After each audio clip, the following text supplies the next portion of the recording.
Oh god. I need to sneeze. Hang on. Oh wait, hang on. Okay, it's fine. It's passed. Hey PCG, how are you?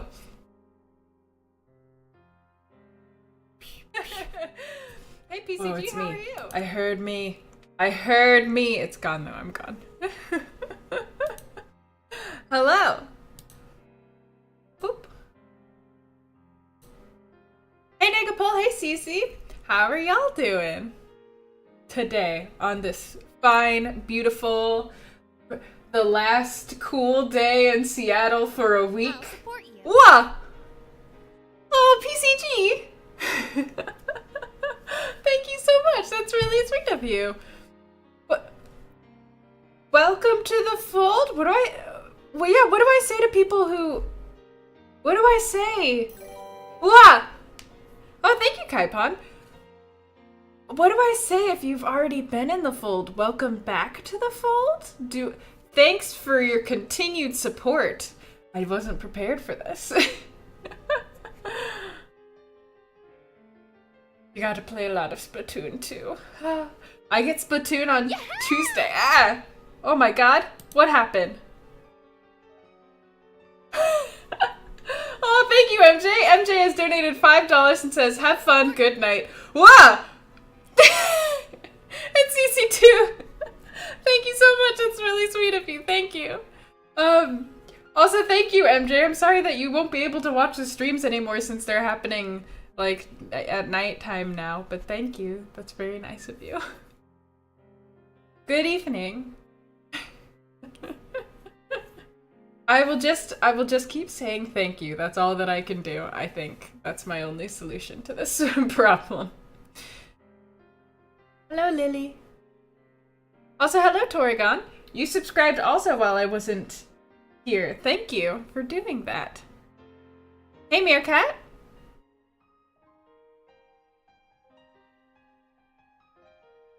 Oh. I'm sorry that that's happening. That always happens. It's like another promotion within the fold. Huh? I'm doing well enough is how I am doing. You know? I had a decent-ish weekend.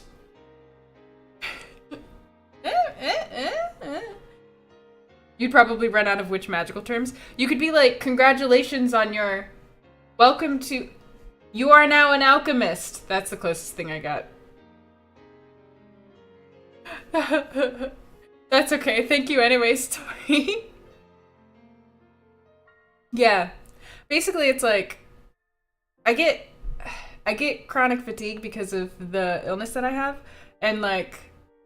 I'm still not really super used to it yet, so I get really frustrated when it happens. So most of this weekend was me just being really tired and trying to do stuff anyways, which it was a fun weekend. I had lots of pumpkin pie because Casey's ex-wife made some really good homemade pumpkin pie. It was delicious. So I set my apartment on fire 3 times. It's fine. Hey, Kane. Cano Belks. Aw. Thank you for saying hi. Hey, Sen. I love pumpkin pie at all times. Hey, Maddie. How'd your stream go? Hey, Sugar. It wasn't really an apartment fire. Some olive oil got trapped in the oven between, like, the pan that I just bought warped, so it did this. And, like, the tin foil got pushed up to the top of the oven, so it burned, and so there was smoke, and my fire alarm went off 3 separate times. It was very scary, because we have sprinklers, and I was worried that the sprinklers were going to go off. But I'm pretty sure those are heat sensitive, so they're not going to just ruin all of my electronic appliances. Yeah, that's very true, Cece, and Casey is wonderful. So I think where we last left off on Steins Gate was that time traveler from the future told us that we are the chosen one because we remember when time travel happens. We remember both timelines. And for some reason, our protagonist, instead of being really excited by this, was like, that sounds fake. Pixar, it's not real. Oh my god, Zen, congratulations! Double congratulations! Oh my gosh! What do you know what is the gender, if you don't mind me asking? You don't have to say if you don't want to.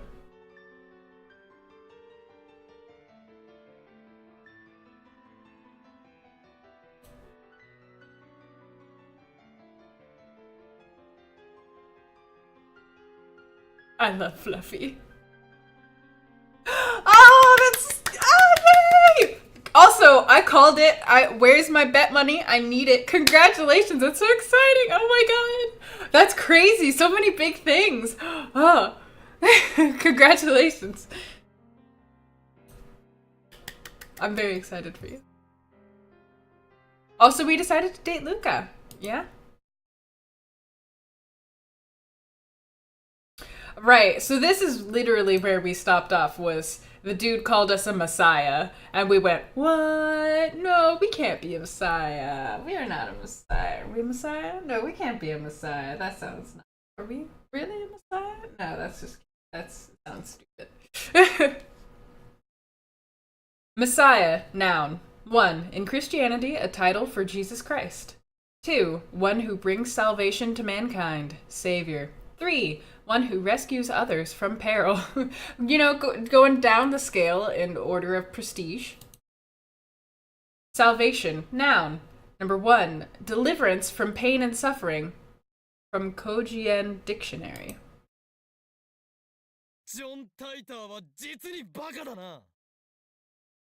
John Titor is a fraud!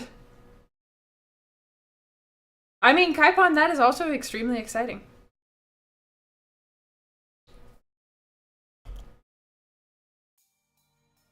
I scream at the absurdity. Daru and Kurisu give me exasperated stares, but I ignore them.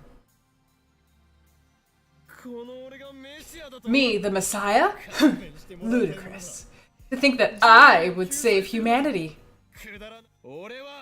I am no Messiah. I am the insane mad scientist who has walked through fire and bathed in an ocean of blood to escape the clutches of the organization. My desire is chaos unending. Do you think destroying the system will bring peace to the world? The answer is no. No, I say! Death to the naive fools who believe such lies. The collapse of authority means that lawless chaos shall reign! For it? Wait for it?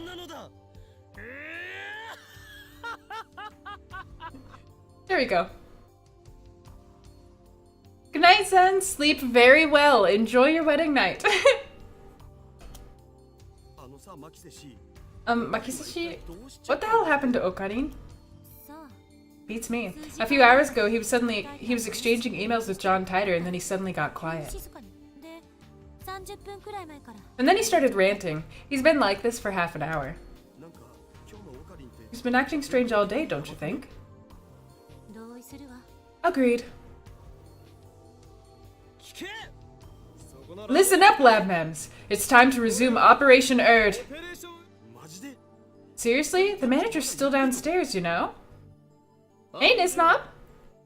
Fret not. It's almost closing time for the Brown Tube workshop. The phone wave doesn't work at night, remember? It's worth a try. We need to figure out how late the phone wave works. At the same time, I want to see if the two of you can use D-mails to change the past. Change the past? Okay, fun, thank you! You're always welcome in the fold? You have returned to the fold? You had... What? Thank you!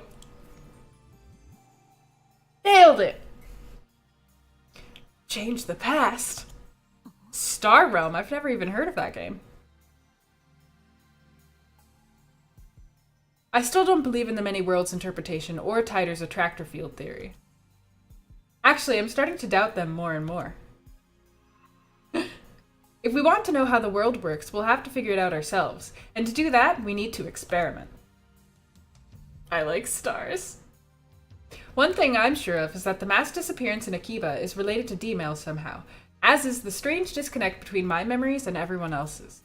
According to Tider, I have a supernatural power, the one I call Reading Steiner. Okay. My doubts about Tider's veracity aside, I do need to determine if I am indeed the only person who keeps his memories when the past changes. Change the past to your liking, as long as it's something easy to observe. Preparations for the phone wave are complete. Dario's eyes wander to the ceiling in thought. Next to him, Kurisu shrugs her shoulders and starts gathering her things. I'm going back to my hotel. Show me your report on today's experiment tomorrow. Hold it! Okabe, please. When I grab her by the shoulder, Kurisu nearly topples over. Hey, what's your problem? Who's writing that report? You, of course. This is your operation. We've got an email from Mayuri. Mayushi won a magazine sweepstakes once. Amazing, huh? You know the hero of Gunbum Setsuri? I won an autograph from his voice actor. Mayuri, what does this have to... Oh, speaking of lotteries? Okay, that sounds like a terrible response. Wow, that's really mean and dismissive. Okay, we'll do this one because it ended up being the nicest one. Yay! Bye. Anyways, sorry to interrupt you in the middle of your very intense yelling at me. What was happening? And if we could get a report from the subject too, that would be even better.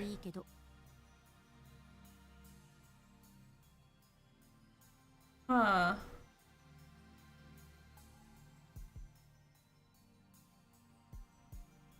Huh.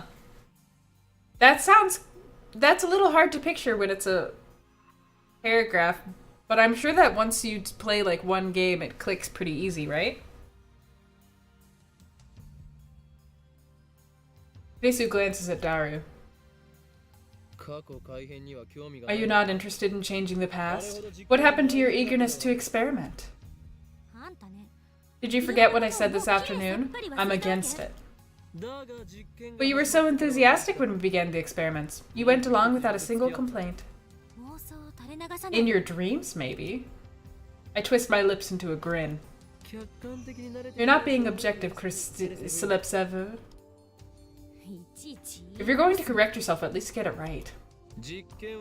We've already performed one experiment. I changed the past. Hey, no fair! I have not checked my P.O. box. Right? So there's nothing that could have possibly come in like what was it? Has it been 2 days? There's nothing that could have come in 2 days, right? Right? I'm assuming. No, I haven't checked it yet. But you ran on it too. But when the past changed, you forgot that it ever happened. Are you talking about this afternoon? I mean, when you suddenly started asking about the Lotto 6? Exactly.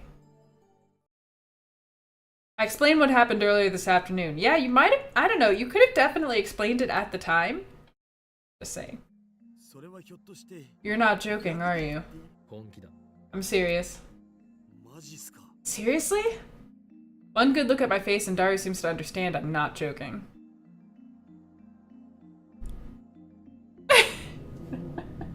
Okay, I'll have to go check the P.O. box tomorrow. Is it the kind of thing, do you think, where I should, like, should I do unboxing videos? Or, like, should I, like, what should the protocol be for the P.O. boxes? The motto of Star Realm for you is easily Stinkin' Scouts. I'm guessing because Scouts are usually what people get you? Oh.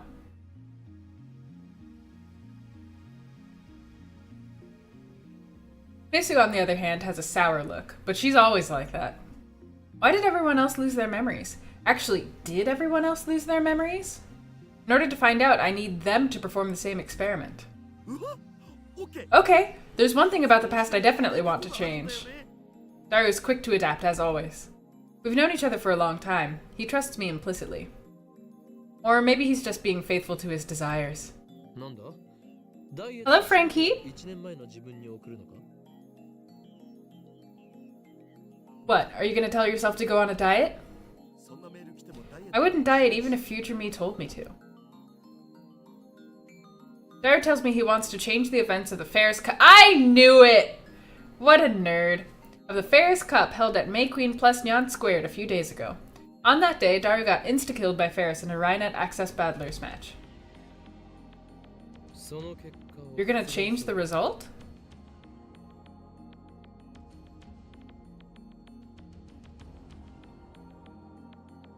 Yeah, you're probably right, Cece. Yeah. Yeah. I remember every move Ferris-tan made. It'll be easy to take her from behind. Aren't I a genius? Ferris is probably too good for that to work. She'll just counter his counter strategy. Whatever. Daru, prepare to demail. Hell yeah! I'll give it my best shot. Daru hunches over and starts typing out the mail, leaving me to input the forwarding address into the phone wave. I sit in front of the X68000 and take a look at my watch. It's 6:55 p.m. No way to know if the phone wave will operate at this hour. We haven't figured out the exact window yet. So why do you think you're the only one who remembers? You're awfully persistent. I see why they call you the zombie. I don't follow. Zombies never stop coming. They're persistent. But the jokes, I'm serious here. Is it just me or is she like meaner in this world, in this version of the world? What visual novel is it, Niz? He's traveling back in time to win a game to prove that they can time travel, and also because he's like really gross as a person and likes to sexually harass women. That's all I'm saying. That's all I'm saying. Kurisu's glare is scarier than usual. I might have wet myself a little there. I think that the key is who receives the demail. Only the recipient himself is able to retain his memories. That would be my guess. Actually, that hypothesis doesn't explain the mass disappearance in Akihabara. Of course, I still don't have concrete proof that the mass disappearance incident was related to demail. We'll never know unless we experiment. Hello, Small. After Daru, you'll send the next email. Think about what you want to write. No. Kurisu replies emphatically. I'm not sending one. Scared? That's not it. Then are you worried about time paradoxes? Well, there's that, but it's more like a personal policy. Policy? Changing the past feels like cheating. It totally does, though. You're 100% right, girl. Hi. I may only have 18 years of life experience, but I don't want to change any of those memories. I see. You're perfect now, so you don't want to change. That's not what I said. I don't want to deny who I've been, because even my failures are a part of who I am today. Ree, thank you for following and enjoy your apprenticeship. Also, Kurisu has the same exact attitude towards the past as Todd and I have. Hashtag no regrets.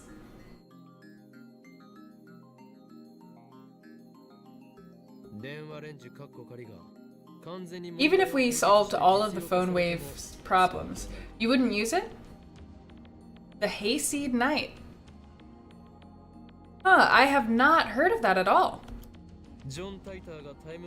Even if John Titor said you could use his time machine to travel to whatever time you wish, you wouldn't use it? Even if a blue robot cat from the future were to jump out of your desk and give you a doorway to everywhere, you wouldn't use it? Kurisu nods firmly. I wouldn't. It was a podcast convo. Time paradoxes apparently don't exist in this world. So, yeah. Something wrong with that? So basically, you like to experiment on other people while you watch and cackle at the results. You truly are a mad scientist. Why you? Done. Ritsu stalks towards me, but is pushed aside by Daru, who presents his phone with a triumphant grin. I take a look. At Fair's Cup, enemy setup. VL, VVL, VLL. I don't get it. Me neither. It's how Fair's Town placed her cards. Can't you tell? You guys are lame. Well, whatever. Preparations are complete. If this works, the mail will arrive at Daru's phone 52 hours ago. Was the Fair's Cup only 52 hours ago? Jesus Christ. The discharge phenomenon occurs normally. I close my eyes to shield them from the lightning and sparks. The D-mail was sent. Daru should have received it 2 days ago. However... Why do I remember? Aw? Well, I'm sorry that your day's been poopy, but I'm glad that you can look forward to tomorrow. When I sent a D-mail earlier this afternoon, everyone else forgot all about it. If Daru's D-mail changed the past, then the present should have changed it too. Daru should be the only one who remembers that he sent a D-mail. Did the past change? Daru looks around in confusion. Wait, Daru, you remember too? Huh? Remember what? That you just sent a D-mail. Daru nods. Then I turn to Kurisu. She answers before I ask. Of course I remember. What are you... Oh, I see. According to your hypothesis, you and I shouldn't remember sending the D-mail. Daru, did you beat Ferris in the Ferris Cup? I don't know. You said the winner gets Ferris's home cooking, right? Did you eat it? What happened? Also, we're getting a text message. Can you hold this very important thought for a second? Because I have a message from boyfriend. Oh, Jesus. What does this say? On to the future Rhinet formation. What is this? There's a new Rhinet card? What does this have anything to do with anything? My Ray-chan's obsessed with this anime called Rhinet, so I rented it to see what it was about. I don't usually watch anime, and when I do, I prefer romance, but I found this anime to be pretty deep, even though it's aimed at children. I was surprised. P.S. I was so engrossed in Rhinet, I couldn't do any practice swings with Samidare. I'm sorry. What? Romance? What happens if I reply? That's your problem right there. You can't waste your time with romance fluff. If you have that much free time, then practice with Samidare. Okay, what about Rhinet? You're hooked on Rhinet? Everyone around me is buying into this Rhinet craze. How can it be so popular? Don't tell me it's an organization plot. Dude, which one should we do? Which one sounds more romantic? This is hard.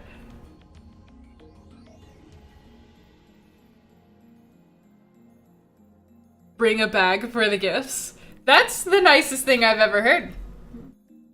Hey, Plu.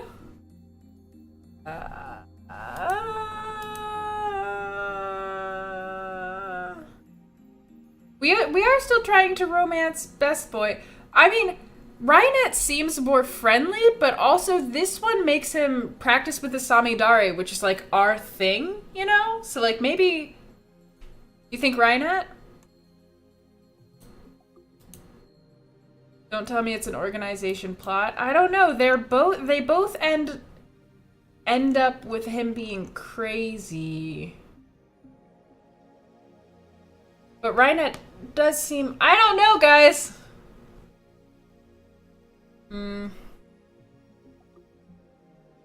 Samidare does make some sense. You are not missing anything, Kaipan, with this question. It's just about as out of the blue as the rest of them. I'm gonna flip a coin.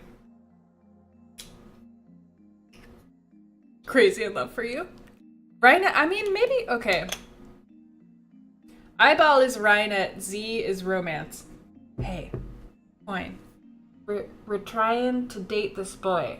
So give us the one that's gonna help us date the boy. Okay. Eh. Oh my god, I'm sorry about that. Eyeball. That was Rhinet. Okay. The coin said it, so it must be true. Okay, bye-bye. Okay, I'm sorry to interrupt our very important science experiment that we were doing to break the past, but I had to answer a text message about an anime. What were you saying? I don't know. This sucks. I checked Daru's send history. As expected, the D-mail he just sent isn't there. I do, however, find the D-mail in his inbox. We received it 2 days ago, just like we wanted. This is the same thing that happened when I sent my D-mail. Maybe the past hasn't changed? I'll try calling Mayushi. He's the one who changed the past, and he doesn't remember what happened after the change? That's odd.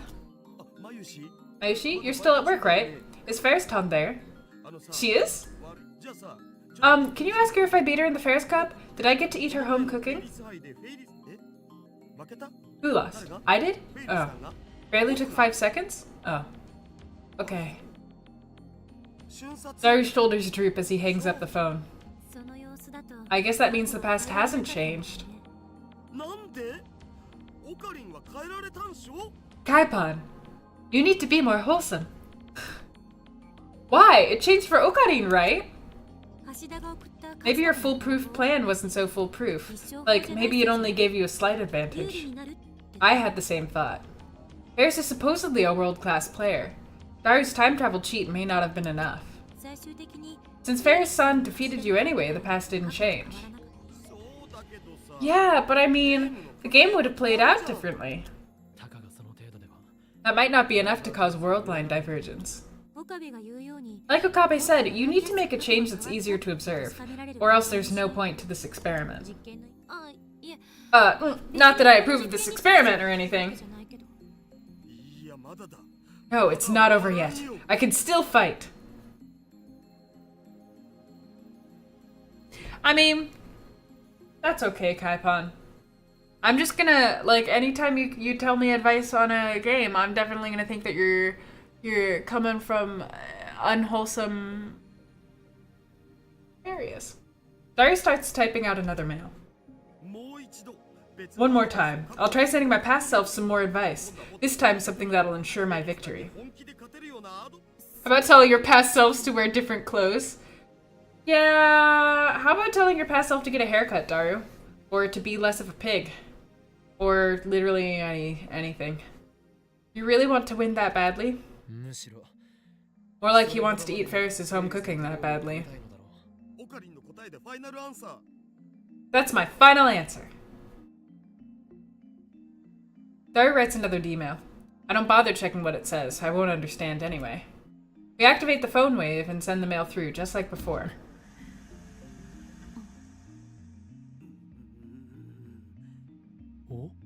Oh? Nothing happened. No discharge. Usually it happens 10 to 20 seconds after pushing the start button. The timer counts down to 0 without incident. Out of time? Looks like it. But my advice was perfect! There's nothing we can do about it. We'll postpone the experiment till tomorrow. I checked the clock. It's just past 7 p.m. Looks like that's the cutoff. If you need help to do boning, oh my god. Yeah, we like all of the girls and so far not really any of the guys. I guess there's only 2 guys, like not counting Luka. I like Luka's dad. If he counts as a guy, I like him. After I left yesterday, I was thinking, how exactly does the phone wave make time travel possible? It works like the LHC. Didn't you say the LHC was like a giant microwave? If every microwave could turn into the LHC, then Japan would have black holes popping up everywhere. Oh, Mr. Brown? I mean, I don't dislike Mr. Brown, but Clue, this game was made for you. Yeah, Ferris is the one that I want to run very far away from. Oh, that sounds worse than earthquakes. I know it looks like CERN is able to create Care black holes willy-nilly, but that's not supposed to be possible. You can't just press a button and make a black hole. Even if you could, the risks would be unthinkable. It's ridiculous to suggest a household microwave could generate a black hole.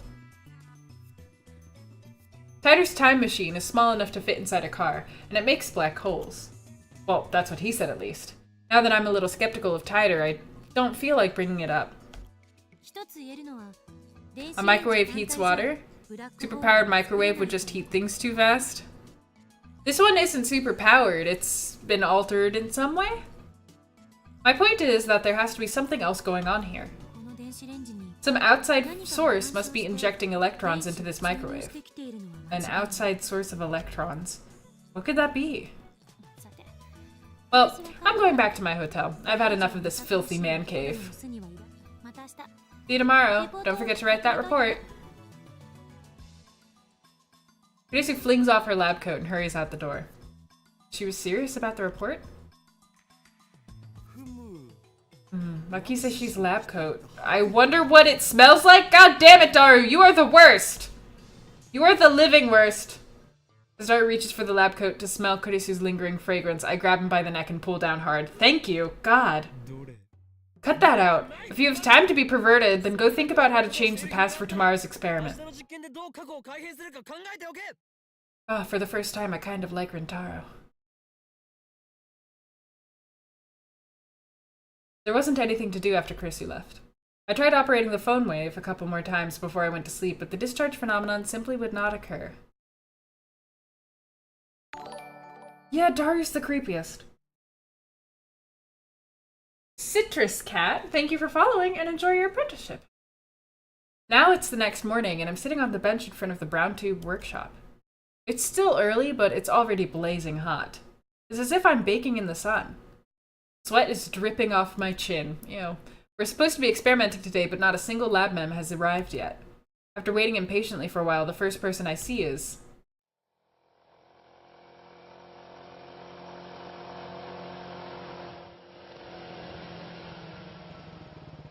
Yeah, I don't know who that's supposed to be. Oh. Okabe, don't you have anything better to do? No. Good morning, Mr. Okani. I sound like I'm sick. The Tenoji pair come riding in on a moped. How many times do I have to tell you? Call me Kyoba. What should I shoot, dear daddy? What nonsense are you trying to feed my daughter? Have you not properly educated her? Oh my god, you're gonna get your ass whooped. Mr. Brown, this child of yours refuses to call me by my true name. Please do something about it. Who cares? Don't be so picky. Your problem with Daru is that he's too realistic because that type of person actually exists. Oh, Cece. That's too real. Nate, you don't have to listen to what this guy says, okay? Okay. The manager parks his moped and quickly enters the store. Mr. Brown's about to follow him when... Ah! She turns her attention toward the end of the street and instantly brightens up. Part-time warrior? I follow her gaze and see Mayuri walking this way. Good morning! Oh, Labman? Have you written that report yet? For information, I wasn't joking yesterday. If you blow this off, then you have no right to call yourself a scientist. Maybe this is too much for a freshman like you to understand, but writing papers is part of being a scientist. Sure, good enough. We're not trying to date her. Mayuri! Suddenly, Nei sounds like a girl, plus 8 years old. Runs up to Mayuri with a happy smile. Without breaking stride, she jumps into Mayuri's chest. Good morning, Nae-chan. Good morning. They get along so well that you'd think they were sisters. Mayuri has the ability to get along with anyone, so it's no surprise.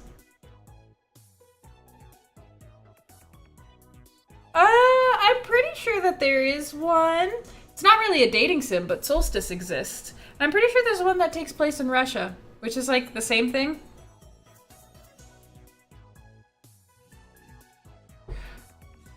I mean, I would love to date her if Luca didn't exist and steal my heart away.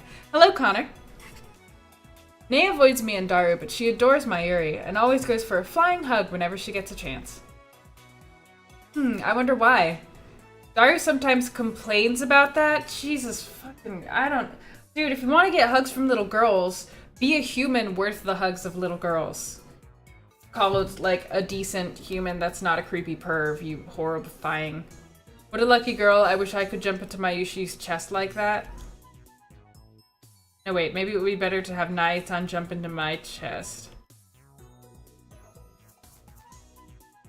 His internal debate went on for hours. I think this man needs to be tossed into a fire.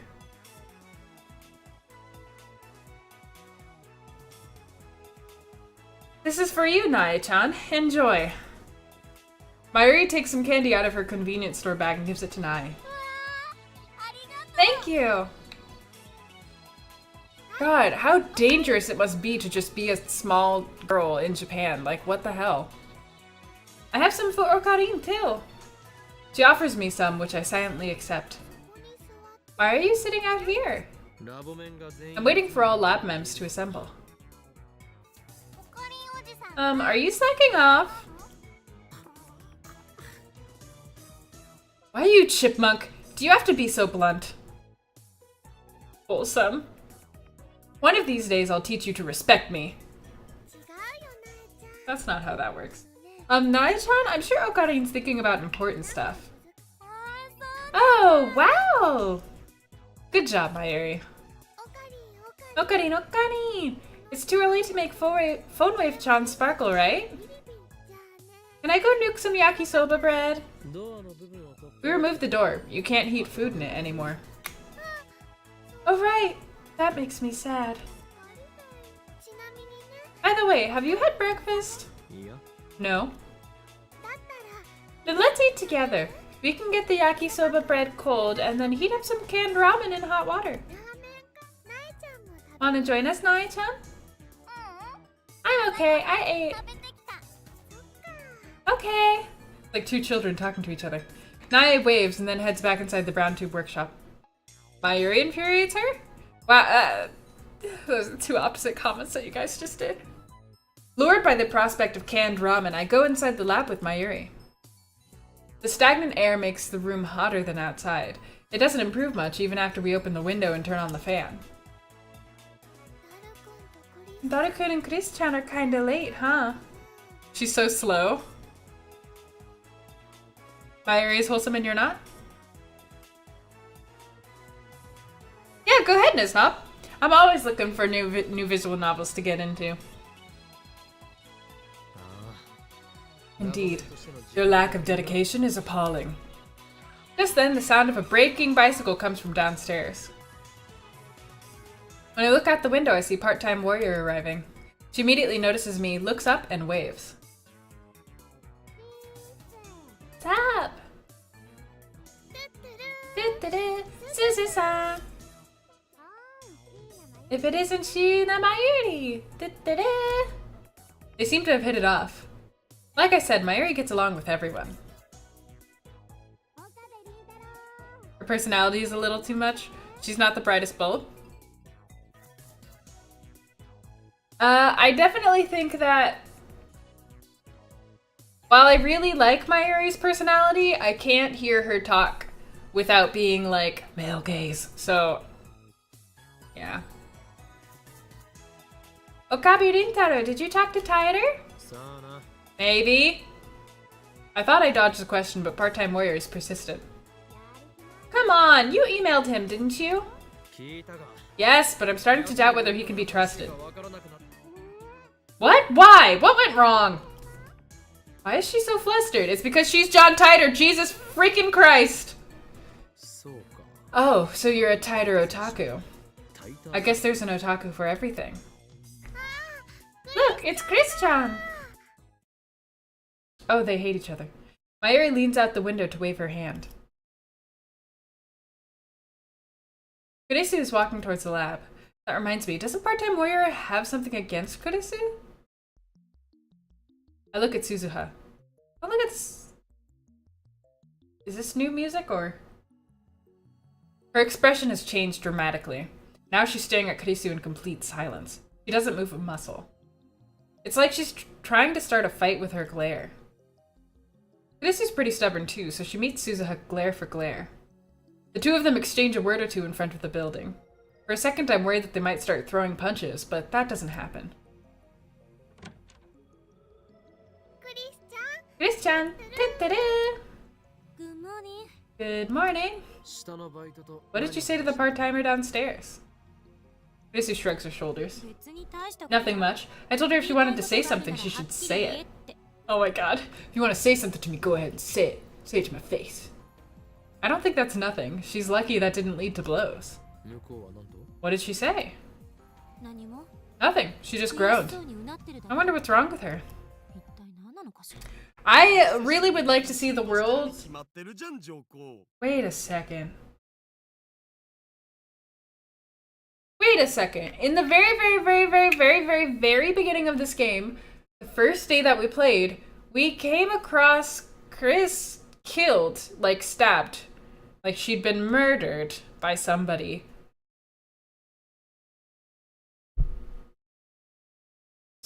Part-Time Warrior? Part-Time Warrior murdered her? I'm assuming because she's gonna go on to the future and be someone evil for CERN. And since Part-Time Warrior is definitely John Titor. Right? She's jealous of Makise, she's popularity, duh. That's all it can be when women hate each other, is that they're jealous of each other.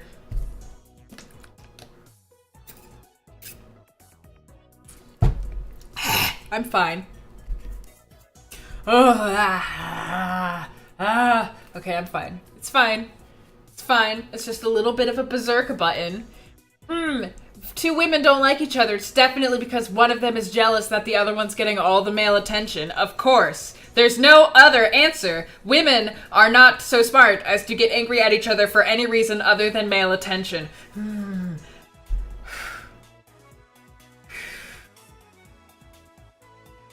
I'm calm. This came from Dario. I should expect no better. Dario bursts into the lab. Hey, Fanner! Dario is still more evil. Well, we know, but we also know that she hates Kurisu, and I think it would make sense that if she hates Kurisu because of something Kurisu does in the future world, which would be the only reason that she should hate Kurisu, it makes sense that she would try to eliminate her, because what if Kurisu was the one who figured out the time travel? Based on everything that's happening now. She's thinking, if only I'd joined the lab instead of her, then I would be having fun with everyone right now. I'm so jealous, or something like that. I'm telling you, man, 3D is hell. If she wants my lab mem number, she can have it. What? The lab mem number you carry is the highest credential a scientist could hope to achieve. They sell for millions on the black market, but you would give it away? It's not exactly a counterfeit passport. Also, shut up. Mayushi wants everyone to get along. Well, I don't really care about their little quarrel anyway. Only one thing interests me now, the mystery of D-mail.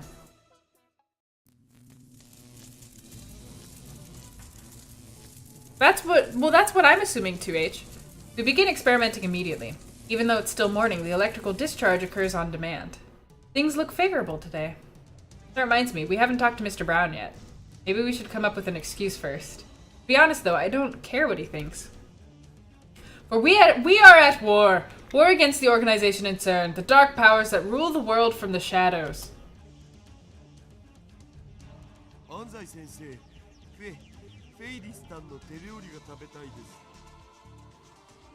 I mean, yeah, yeah, I guess you're right, Cece. You don't think Part-Time Warrior killed Kurisu? She didn't seem to notice the time change. Well, Lily, I'm not saying that she hates Kurisu because she murdered her. I think that she went back in time to murder Kurisu because Kurisu did something really bad. And then the timelines altered. Kurisu isn't dead. Part-time warrior wouldn't remember the time change because Tider says that he's not the person who can remember when times change. So when he sees Kurisu, the only thing that he knows is all the bad stuff she does, and he's angry at her. I mean, she's angry at her. Thank you very much, Fenner. Thank you very, very, very much for that. Anzai-sensei, I want to eat Fariston's home cooking. If you give up, it's game over. I definitely don't want Daru to win. Part-time warrior? Akihabara is such a strange town. Everywhere I look, I see drawings of cute girls. Some of them even have their breasts fully exposed, which startled me. Coming here has been a real culture shock. It's amazing how peaceful Japan is now. Wow, I wonder who she could be. So strange that she talks like this.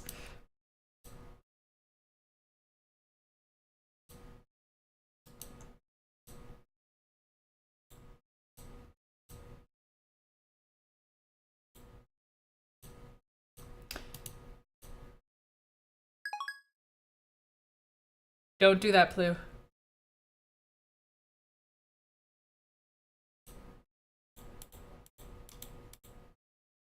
Oh, it's too late. You've already done it. Don't you wish you had a time machine where you could text yourself and tell you not to do it? Haha.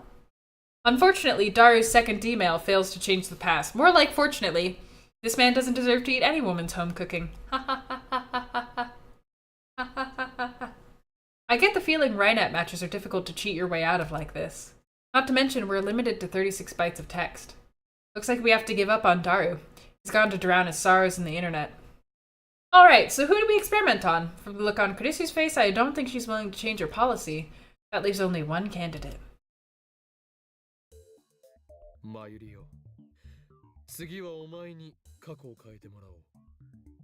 I mean, if you like it, always support it, is my opinion. If Daru gets the home cooking, an angel will die. Yeah, anytime Daru gets something that makes him happy, it's usually a bad thing. And somewhere a fairy blinks out of existence. Just like that. A unicorn, dead. Its blood has been used. Blood has been spilled this night. Yeah, it's 36 characters, I think, in English, and 18 characters in Japanese or something. It's probably different, but still please no spoilers. Cook for Daru, Kaipon. Do it. Mayuri, it's time for you to change the past. Me? Are you sure? But, what should I change? Mayuri looks stumped as she slurps her canned ramen. Oh, I know. I'll make Lukako wear one of my costumes. Ow. By sending Lukako a mail! Hehe. I don't think a simple request is gonna change the past. Can't you think of anything easier to change and observe? She slurps some more ramen. Let's use that canned ramen. Looks like I'm the only one with ideas. You'll send an email to yourself 1 hour ago. Type, I want to eat canned Odin or something like that. I don't think that's enough to convince her to... Oh, that might work! What? When I went to the vending machine today, I spent 10 minutes wondering if I should get canned Odin or canned ramen. It was really hard. So a little push should be enough to make you choose canned Odin. Alright, let's go with that. Okay, but before we change the past, I gotta finish this ramen first. Mayuri starts shoveling the ramen into her mouth. What happens if you don't finish it? It'll go to waste. Oh, of course. Risu clearly doesn't know what to say. Mayuri really is a ditz. I'm used to it by now, of course. I get the phone wave prepped for email. The content of Mayuri's mail is simple enough. Canned Odin, piping hot and delicious! I just hope it actually works. We wait for Mayuri to finish eating her canned ramen, then activate the phone wave. To send it 1 hour back, we input £1. In other words, we set the microwave for only 1 second. I wonder if the discharge phenomenon will occur in such a short span of time. That's something else we'll learn from this experiment. Phone wave, activate!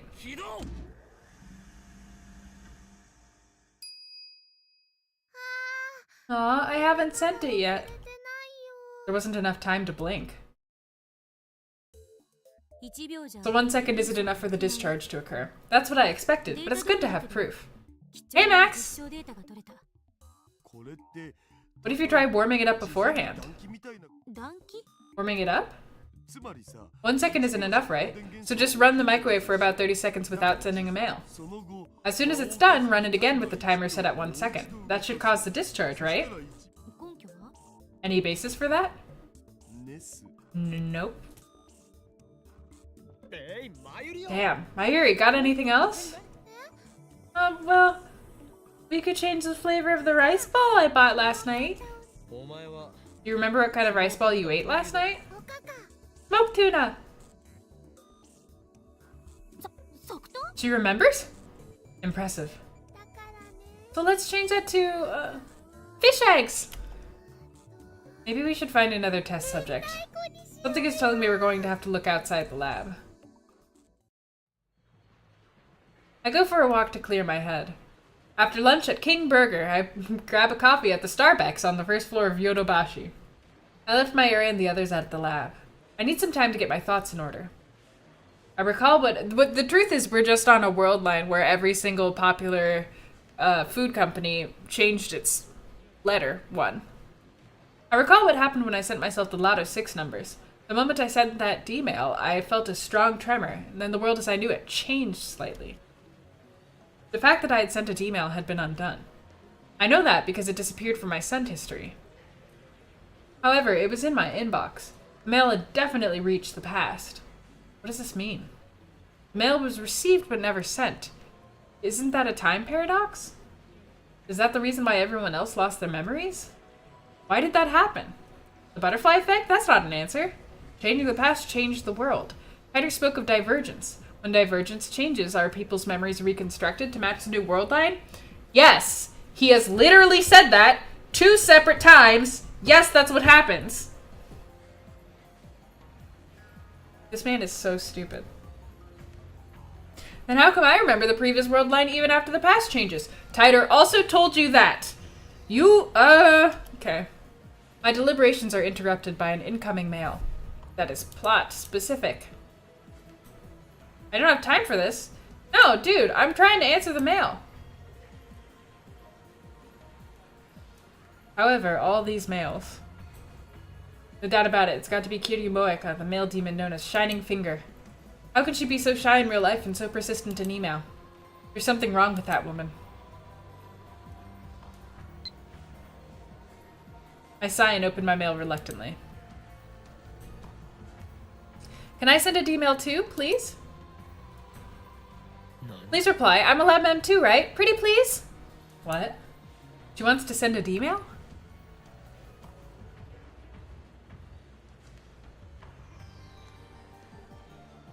This man is so stupid made you realize the reason why you have a massive hate for the... yeah. That reminds me. Yesterday I made Moeka lab mem number 5. That means she's qualified to participate in our experiments! Moeka seems serious, so she might meet my demands. Most importantly, all the other lab mems are completely useless when it comes to D-mails. I still haven't been able to verify whether or not I can keep my memories if someone else changes the past. Oh wait. Good night, Torigan. Isn't that what happens? You can say it's a mystery des. I'm worried. Moeka works for an editorial company. In other words, she's related to the media. What if she sends a D-mail and leaks word of the time machine? We'd be flooded by press. Gone will be the days of lurking in the shadows. I don't know, you could go back in time and warn yourself that that's gonna happen and send that D-mail and then prevent her from doing the experiment. It's really not that hard, dude. My location will be exposed to the organization. Of course, sooner or later we're gonna have to announce our findings to the world. But in that case, I'd rather choose a national newspaper or a TV network to cover the event rather than some shady magazine. That way it'll spread faster throughout Japan. Nay, the world.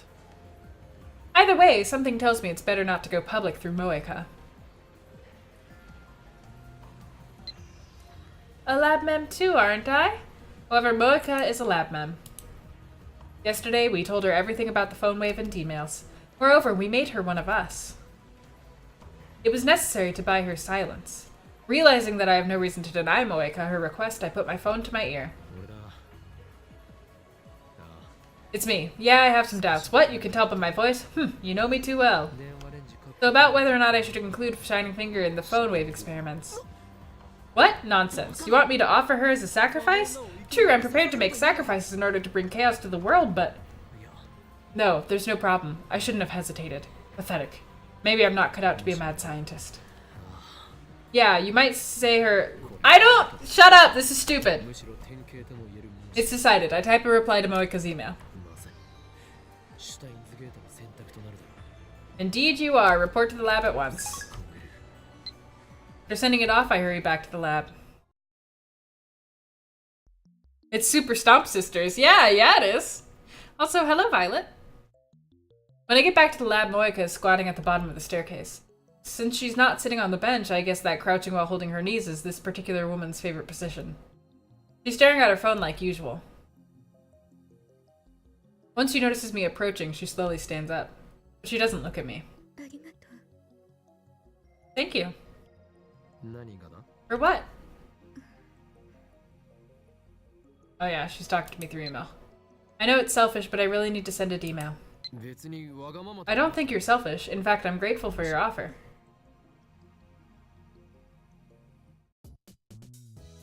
Once we enter the lab, I get all the lab mems to stop what they're doing, then tell them about Moeka's situation. I think it's a good idea. Moeka-san is a lab mem too.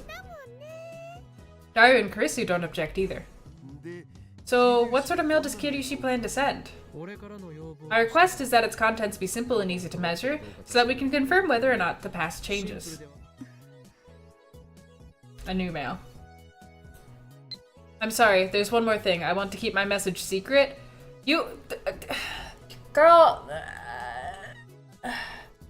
Why does she have to explain every little thing with a mail? No, more importantly... I would love to send Daru into the past. He's gonna need to fix himself a little bit first. A secret? What do you mean? What's going on? It's private. It would be embarrassing if anyone knew. No, that's not the problem. Karisu peeks at my phone from beside me. I see. I understand how you feel, but since this is an experiment, data collection should take priority. Oh, we agree for once, assistant. I'm not agreeing with you. If we don't collect data, then we'll never figure out how the phone wave works. Just send an email that far back into the past to his parents and be like, hey, before you do this, don't do this. Marry other people. You'll be happier that way. But girls have lots of secrets, you know. You shouldn't ask her to tell her secrets, Okarin. That's perverted. What? Why? What? Whoa, is that where we're going with this? So fucking disgusting. Calm down, Daru. I turned to Mayuri and Moeka, who appear to have formed some kind of mainstream girl alliance. We're not asking you to send something private. Jason nods firmly at my words. It's like she doesn't intend to join the mainstream girl alliance. Even if you want to send something private, you shouldn't for now. We still don't know how this thing handles paradoxes, so we need to be extremely careful. I will not dare send him to the 1950s. Those women don't deserve that. They already have enough to deal with. Oh, heavens. He'd be better off in the Dark Ages because he'd probably die of the bubonic plague. Nothing private? Nothing you want to keep secret, at least. Even if you mean well, the mail's content might have a serious effect on the timeline. You should show your mail to a third party and have them check if the content is problematic or not. Indeed. My assistant said everything I wanted to say. I will add only that the experiment must go on. Hey, Squid! I wasn't speaking for you. Don't misunderstand. Cheeky little. Experiments prioritize data over privacy in the first place. If you're going to be a test subject, you need to be prepared for that. Don't tell me that's the reason Kurisu won't send an email herself. Really? Mayushi wasn't prepared for that. Sorry, Chris-chan. You don't have to apologize. I'm not criticizing you. It's just how these things work. I imagine some people might take issue with that statement, but I'll refrain from saying anything. I'd rather not get my head chewed off right now. Moeka's expression doesn't change. Same as always. I don't know what she's thinking. You're a lab mem. You need to trust us. Save private information for another day. If you can't, then I'll be forced to show you what lies dormant inside of the great Hoinkoma, the terrible power of insanity. Man makes me so tired. Yeah, what's happening is that everybody's hating Daru. Moeka is already typing on her phone. I didn't finish that sentence, but it probably wasn't important. Can I see the emails you've sent so far? I want to use them as a reference. Well, I could show you my arrival history. And the send history? Don't have one. The send history disappears after you send the email. I confirmed that after I sent that email yesterday. Moeka was there, but she doesn't remember either. You're supposed to hate Daru? Well, good. I hate Daru. I hate it. Also, I feel like that's up for debate unless spoilers, and if spoilers, say nothing. I don't need to see the history, and I'll show you the message before I send it. Is that okay? Looks like she understands.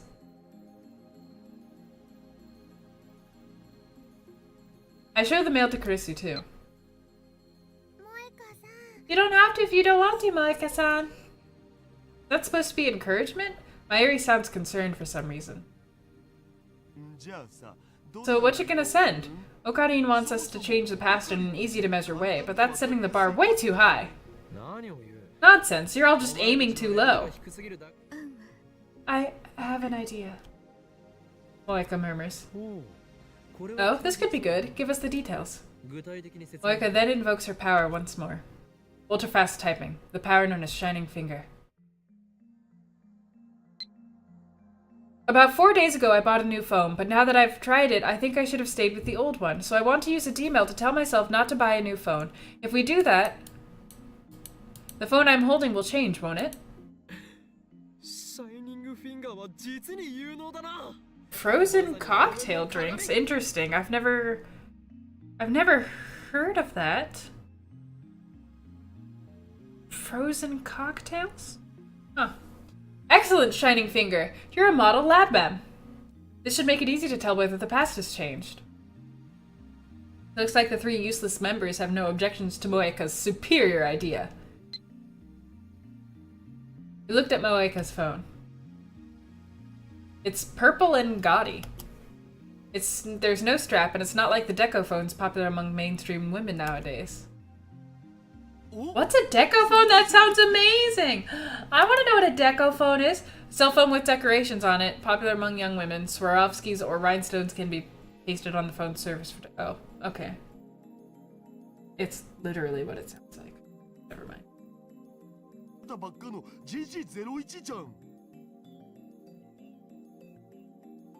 I think he definitely is supposed to be... Okay, there's 2 things about Daru. 1, he's definitely supposed to be comedic. Side thing. 2, he's supposed to be either A, endearing, or B, relatable, and both of those insult me deeply. So. Oh, that's a GG01 that came out last month. GG01? The latest model. Pretty sure the screen is detachable so you can swap out attachments for it. It's in short supply right now, so you need to be placed on a wait list. Nice job getting one. Most popular model, but she wants her old one back? I guess hardcore phone users have other concerns besides fashion. So, Finger. why do you call Moeka-san Finger? That's the name of her Esper power. Kiryu Moeka, I dub thee Shining Finger. Use this name with pride. Moeka shakes her head expressionlessly. What? You don't like it? But it's such a cool name. What's the problem? Moeka-san is Moeka-san. Her fingers don't shine or anything. Don't feed the trolls, Mayushi. I'm not trolling, just naming her power. Cut the chatter and get started. You're just an assistant, don't boss us around. Oh wow, look! Whole team group right here. Wow, literally everybody here is attractive except Daru. Haha, that sucks. What if the manager says something?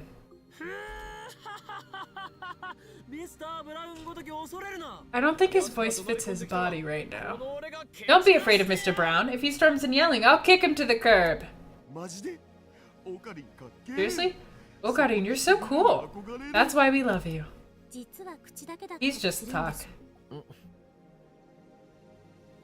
I'll be the adult and ignore Kurisu's insult. You know, is it weird that I totally get why Kurisu and Rintaro get along? I think that's amazing.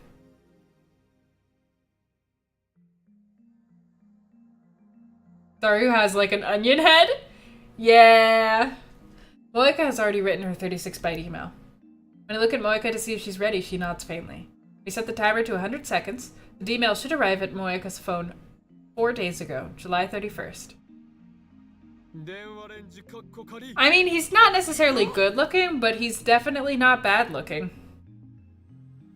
Phone wave, activate! Like, he could clean up well. About 15 seconds after activation, the discharge phenomenon occurred. I glance at Moeka. She nods grimly, an unusual show of emotion. And then she presses the button.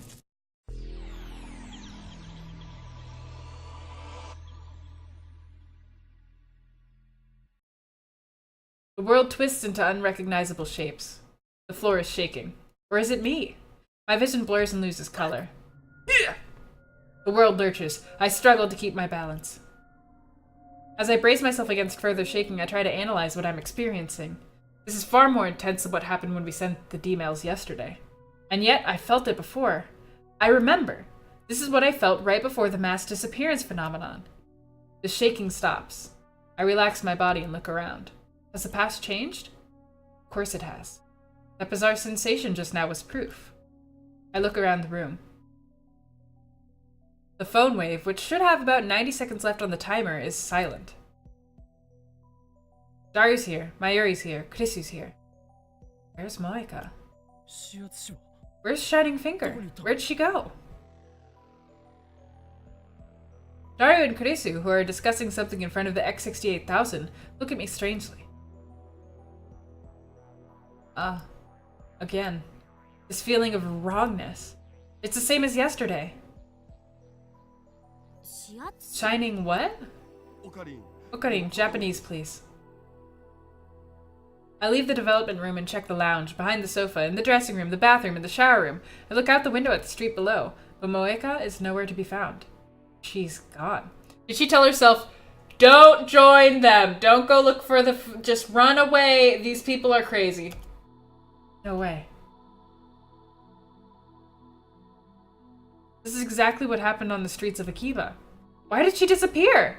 Because I experimented on her? Where did she go? Did I erase her from history? Did I banish her into the space between dimensions? I start quivering in horror at the magnitude of my error. Dude, she's just probably not... Dude. In a daze, I step up to Mayuri, who's eating a banana. I grab her shoulders and shake her. Where's Kiryu Moeka? She was here just now, wasn't she? What? Ooh! Kiryu Moeka! Daru and Kurisu give me strange looks as well. Who's that? Never heard of her? Oh shit. Maybe she did text herself and tell her not to. They said that they approved what she was gonna do, but I don't think that they mentioned looking at her text. So I did erase Moeka's existence. Oh, that can't be. I won't accept that I killed her. Did it happen again, Okabe? What do you mean again? Something like this happened yesterday. You remembered something we didn't. What did you call it? Oh yeah, reading Steiner. Yes, that's the name I gave this phenomenon. Or rather, my ability to perceive it. When the world line changes, everyone's memories are reconstructed to match. That's what John Titor said. But somehow I alone retain my memories even after the past changes. They didn't send it to Okabe's phone, they sent it to hers from her phone. I named this power Reading Steiner. Chrissy remembered. To tell the truth, I just made it up out of thin air. But now that Moeka has disappeared, I want to... Oh! Wait! It's because we met her after she changed phones. Right? Or we must have met her on her way to change phones because we met her 3 days ago. And that's why she's not here, because we didn't run into her then. Oh, I think. Now that Moeka has disappeared, I want to believe this power is real. It's only their memories of Moeka that disappeared, not Moeka herself. I need to contact Moeka. I need to make sure I didn't erase her very existence. No, she's still in the... But I don't know her phone number. The only way to contact her is by mail. It's me. Reply the second you read this email. Okay, wait, but first I do want to check our sent email history. Inbox.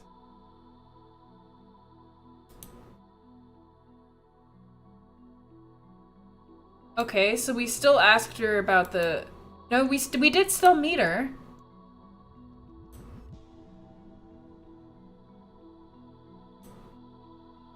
We never responded to her about finding it. That's what seems to be different. But why?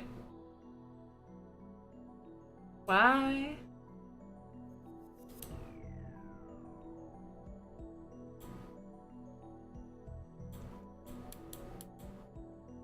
Now all I can do is wait for her reply. Please reply. Are you okay? You're really pale. Yeah, I'm fine. In fact, I'm anything but fine. I'm fighting desperately to deny the possibility that I might have erased Moeka from existence. Assistant, how much do you remember about the experiment we just did? I don't remember doing any experiments today. You sent an email just now, didn't you? Yeah. But things are different from yesterday. I didn't send the email. Kiryu Moeka did. And then she vanished into thin air. Which reminds me, when I sent the Lotto 6 mail yesterday, Daria teleported from the development room to the lounge. Moeka might not have disappeared, she probably just teleported somewhere. Hope that's it. In an attempt to calm myself down, I checked my phone's history for the mails Moeka and I exchanged. That's strange. The mails she sent me are there up until the one I received on July 31st at 12:43. But after that, the dozens of mails I remember receiving from her are gone.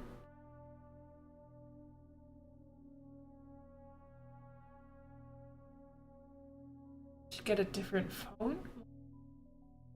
She say to... The email she sent to cancel the phone model exchange was set to arrive on July 31st. Did a time paradox erase Moeka from existence the instant she received the email? No, she probably told herself not to contact you! I shiver when I realize that I can't find any problems with that hypothesis. No way. It can't be.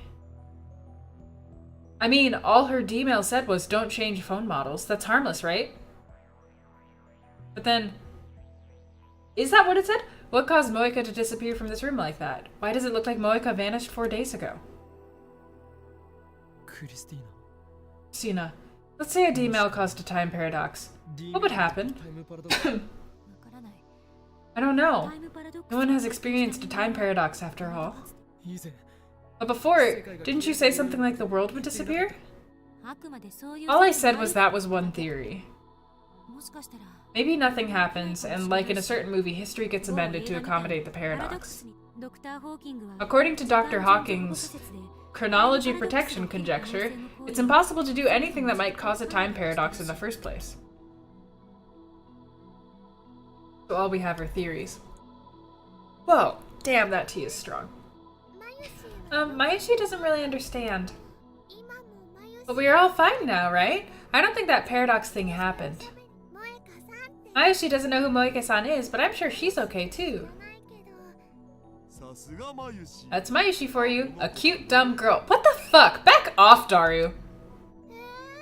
Mayushi's not dumb. I'm amazed that Mayuri and Daru can have such a carefree conversation despite all that's happened. They don't realize the gravity of the situation. Good night, Cece. We might have erased someone's very existence. In fact, if Moeka really has vanished, then that means the phone wave is also responsible for the mass disappearance phenomenon I witnessed in Akihabara. What if I erased all those people? I don't want to consider such a frightening possibility, so I desperately shake the thought out of my head.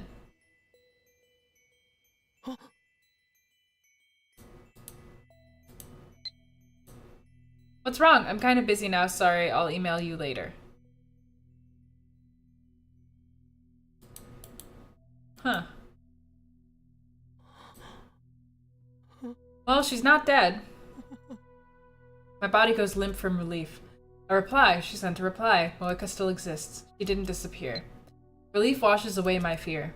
My eyes fill with tears. Not because I was worried for Moeka, but because I thought I might be responsible for the horror of erasing someone's existence. Dude, that's rude. Explain what happened, Okabe. Urged by Kurisu, I explain everything that just happened. Honestly, I'm not surprised she disappeared from the lab. What do you mean? I don't know the details, but when the past changed, Kiryu-san's actions these past 4 days changed ever so slightly. As a result, the timeline was reconfigured, so Moeka didn't come to the lab today. That's why it looked like she teleported? I'm reminded of the teleporting Galbana, but I guess it's not the same thing. Moeka didn't become a jellyman after all. Is that even possible? I don't know. If the fact that the D-mail was sent is undone, then it becomes a paradox of who sent that D-mail. And there's one other thing that I don't understand. What you call reading Steiner. By the way, you should quit it with that name. It's stupid. I didn't ask for your opinion. I'm finally able to joke with Kurisu again. Well, maybe she wasn't joking. But that's none of her business. By your explanation, you neither sent nor received the D-mail. And how come you're the only one who remembers what happened before the world line changed? What if it's all in your head? Like an imaginary girlfriend, I get it. No, you don't. I'm not a gentleman perv like you creating imaginary relationships. Maybe this Kiryu-san never existed. Or maybe Kiryu-san does exist, but the fact that she sent a D-mail was something you made...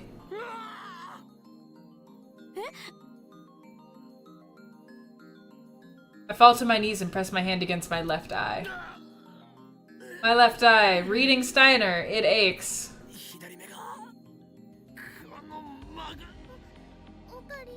Time paradoxes don't exist in the world, and John Titor's explained that like 2 or 3 times. But for some reason our main character just like is like, what? I know you told me things, but what? I don't hear them anymore. Okarin, are you okay? Mayuri peeks anxiously at my face, but I lightly push her aside. No, Mayuri. Stay away. I don't want to hurt you. But Okarin, you look like you're in pain. He's messing with us, right? Yeah.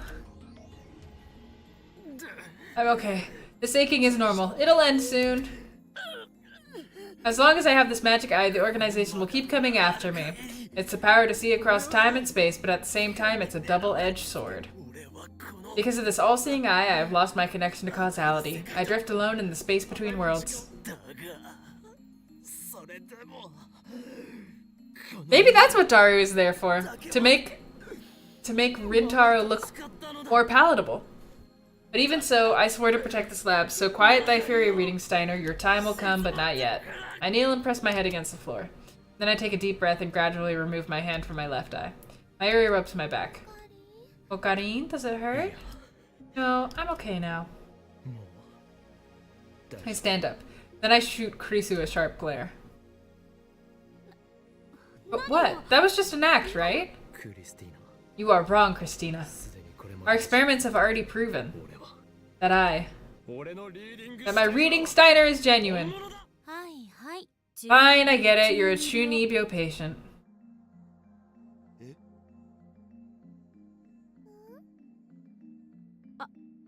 Huh?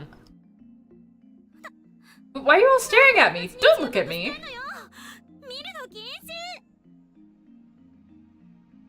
In any case, I've successfully deflected Kurisu's questions about reading Steiner. I don't feel able to answer right now. My emotions are a jumble, just as they were after Titor called me the Messiah. Is this power real? Because the only way that Okabe knows how to deal with anything that's tough in his life is to put on an act and go crazy.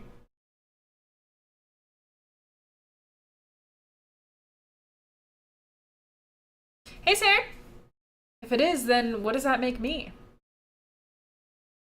An unknown power sleeps within me. The thought sends a chill down my spine. Dude, I would assume you would be happy about it.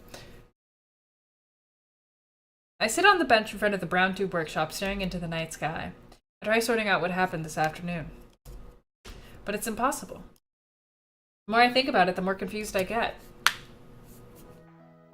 Then I hear footsteps coming down from the second floor. Soon Mayuri and Kurisu emerge. Going home? Yep. Do you always stay the night here? Pretty much. I wouldn't be a true mad scientist if I couldn't stay overnight at my lab immersed in research. I think you're putting too much emphasis on appearances. But you know, this place is really convenient. Mayushi would stay over if Mom and Dad let me. You would? And it's so close to work too. Hey Chris-chan, why don't we all stay over sometime? Sure, if the guys aren't around.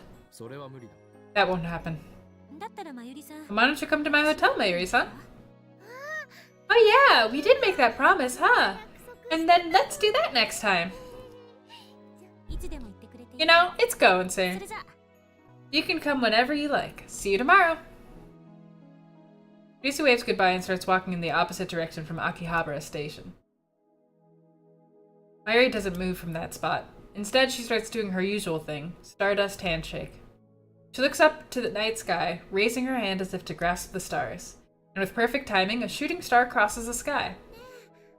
Hey, Okarin! Oh. Yeah, a shooting star. Did you make a wish?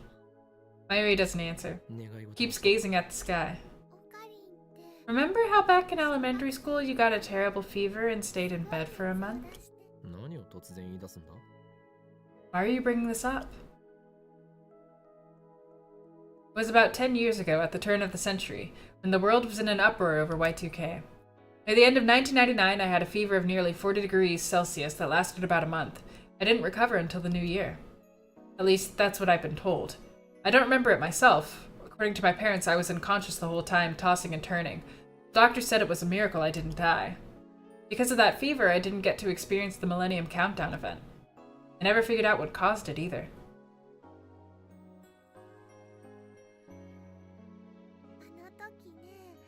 I was so afraid Okani might die.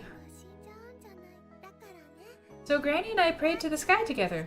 Don't die, Okarin.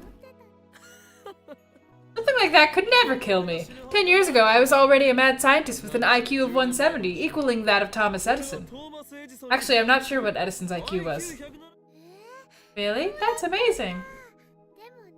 But Mayushi was still really small and didn't know that, so I prayed to the sky. And then on New Year's Eve, right before midnight, a shooting star went pew across the sky. Just like pew, just like now. If you repeat your wish 3 times before a shooting star disappears, your wish will come true. Did you know that? Of course, that's the most common of common knowledge. It was hard, but Mayushi repeated her wish 3 times. Then Mayuri lowers her hand and turns to me. On her face is a soft smile. The next day, on New Year's, your fever went down and you woke up. So basically, Mayushi saved your life. No, it was simply the choice of Steins Gate. Really? Really. Oh. Mayuri looks a little disappointed. Hey, remember what you said when your fever went down? You said everything went blurry and twisty like, And the ground shook so bad you couldn't stand, remember? You were acting kind of like that just now. Are you okay? You're not coming down with a fever, are you? The concern on her face is so sincere. Looks like she's worried about my reaction to Moeka's disappearance. Jeez, my hostage is worrying about me. I find myself giving her a wry smile. I'm fine, don't worry about a thing. As I brush her worry off with a shrug, I think back to what happened 10 years ago. Hey, Allie! When I woke up from that fever, the first thing I saw was Mayuri's crying face. She's right, I vaguely remember describing my collapse that way. And come to think of it, it does seem to match with the sensation I felt a few hours ago when reading Steiner activated. See, so this power was already mine back then.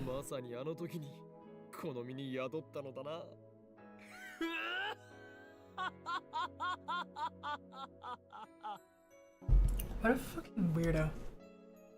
So that's the choice of Steins Gate. I really was born with this power. No wonder John Titor thinks I'm the Messiah. My maniacal laughter echoes into the night.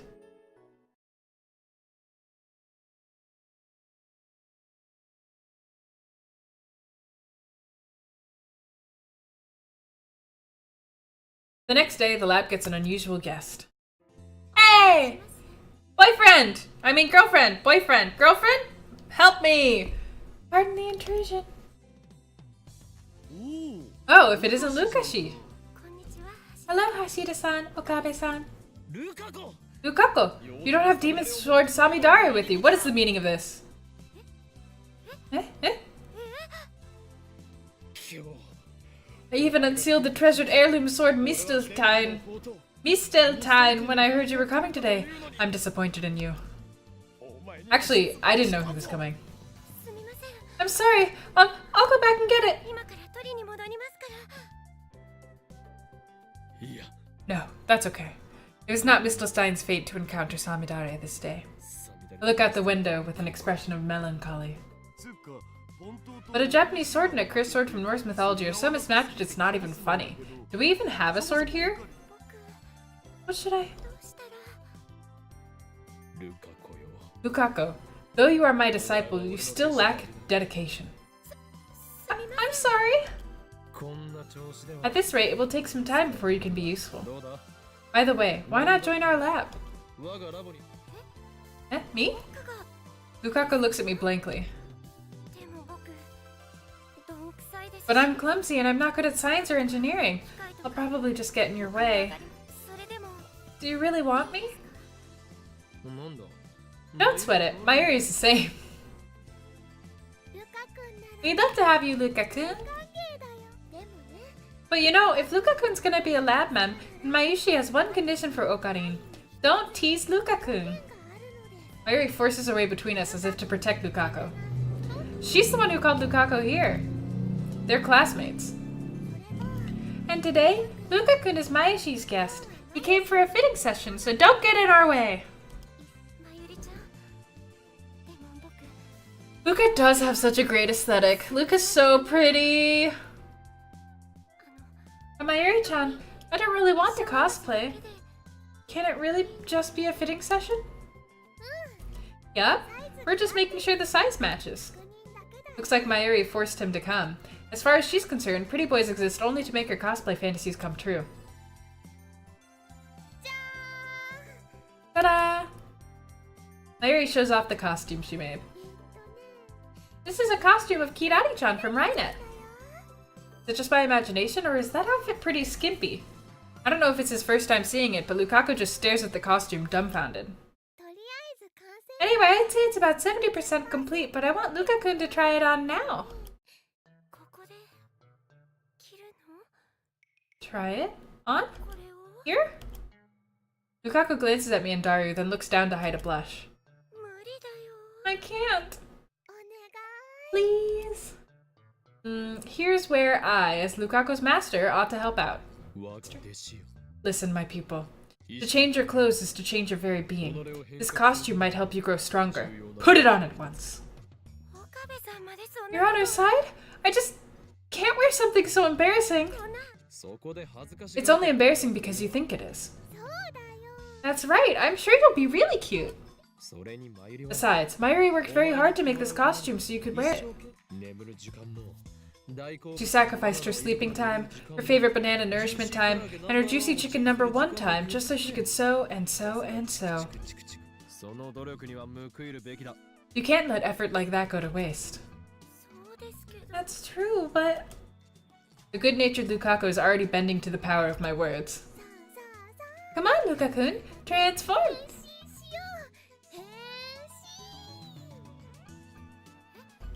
Wait a second. We're doing a bad thing, but I don't care. Mayuri grabs Lukako's arm and drags him to the changing room. Okay, don't be shy. Now take off your clothes. Not your turn. Please don't touch me there. I'll change by myself. Please wait outside. But it's a little tricky putting this on. Mayushi will teach you all the steps.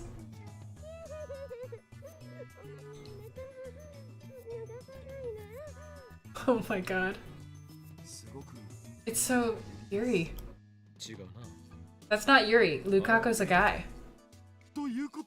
Then it's revert. Dude, what the fuck, Daru? Fuck you. God damn it. Jesus Christ, man. God, get off my screen. Thank you. A few minutes pass and out comes Mayuri first. She looks satisfied. Come on, Luka-kun. Don't be shy. Lukako doesn't make an appearance, even when Mayuri calls him. Luka-kun? Finally, a nervous Lukako comes out of the dressing room.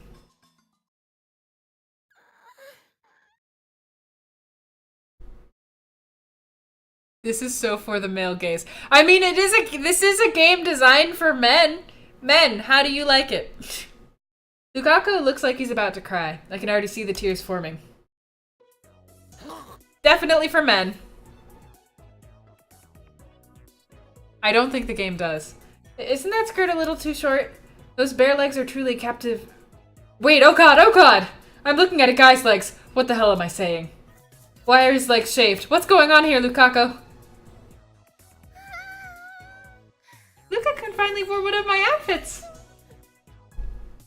I'd bang Luka. It's so embarrassing. I'm a guy. I shouldn't be dressing like this. You know what they say? Cuteness is justice. I don't know what you mean. I feel like I'm not.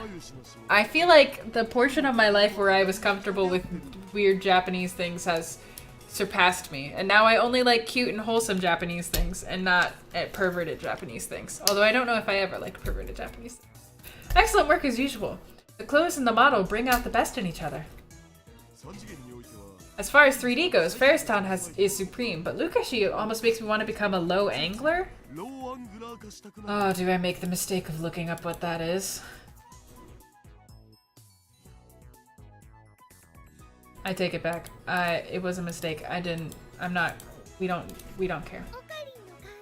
What about you, Okarin? Yeah, you are being pandered to, Connor. Enjoy it. Yeah, well, kind of. I mean, I don't know. Are they pandering to you or not? Luka's a dude. I bet, you know what? If there's one thing that I like about the scene, it's that it's gonna make a lot of heterosexual men question themselves and feel mildly uncomfortable. When urged to talk, I nod vaguely. I'm fascinated, but it's mortifying to admit that. Lukako is Lukako, yet Lukako is a man, male. Are you realizing that oh my god, are you realizing that you might be a little bit bi? Oh my god, this is great. A man just shouldn't be fascinated by another man. I whip out my phone and put it to my ear. It's me! My sanity is under attack! No, it's not the organization. It's a descendant of one of the town's Guardian Miko. It's infecting my soul. I have no idea if it's pandering to you either. Yes? No? It's pandering to you if you're also attracted to female gender presentation.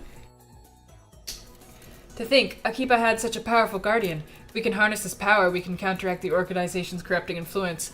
I'm very much enjoying Rintaro's, struggle to not be gay. He should just embrace it because we're gonna make it happen. I know. We can't hand the town over to those bastards just yet. This too is the choice of Steins Gate. Elisai Kongru. I catch my breath, put away my phone, and turn back and smile at Lukako and the others who are staring blankly at me. Lukako, foolish disciple of mine. From now on, you shall go into battle equipped with that costume and Samidare. He's embraced it. He likes it. Pandering to buy people. That's fair, Negapole. Don't you like muscly people? Eh? Eh? Kirari-chan doesn't have a sword. You should carry an upa instead. 25% of the CGs! Somehow. Mayuri in high spirits makes Lukako hold the upa cushion. I'm guessing we're on Lukako's route if we got this scene. His lips tremble as he reluctantly accepts the cushion. He clearly doesn't know what to do with it. The organization is making a move on Akiba. You are Okarin? I pretend not to notice Lukako's distress. I mean, this also confuses me in a way that I don't understand. I'm not even attracted to female gendered presentation, and I just want to protect and love Luka. Yeah. I feel the same way about Amber from FX, the K-pop group. If anybody would like to look her up, she makes me very, very, very confused, and I really don't know what that means, honestly. You are the guardian who protects this chaotic metropolis. Miko of Yanabayashi Shrine, now is the time for you to fulfill that duty.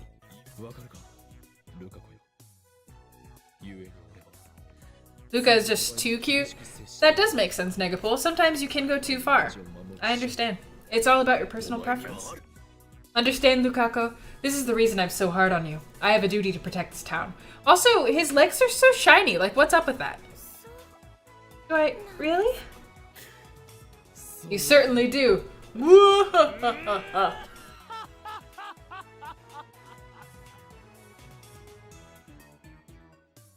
I know a lot of people who are attracted to, like...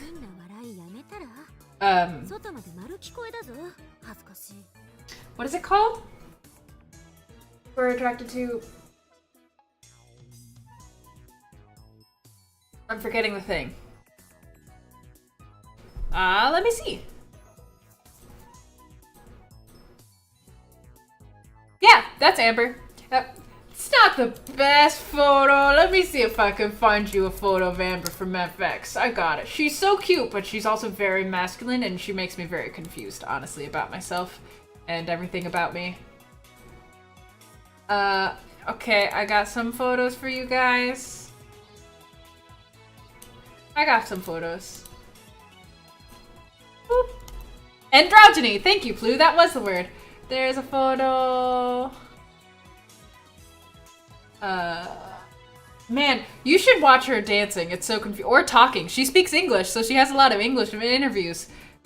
Sorry, I'm just very confused by this woman who looks very masculine. I'm very confused about it. Okay. You're welcome, Kaipon. It's, you know what? Me too. And I don't even understand because I don't like, I'm not into women, but I'm into women who look like men, I guess, because I want to be best friends with her. I don't necessarily want to bang her, though. I don't understand what this means, honestly.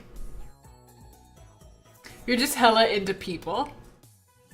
She is super cute. Actually, her real personality, like, she looks very masculine, but her real personality is so cute. She's so adorable. She's the cutest thing I've ever seen walking on two legs. So there you go. Can you stop that vulgar laughter? I can hear you from outside. It's embarrassing. Ritsu enters the lab with those remarks. She's coming in late, like she's a company executive or something. Chris-chan!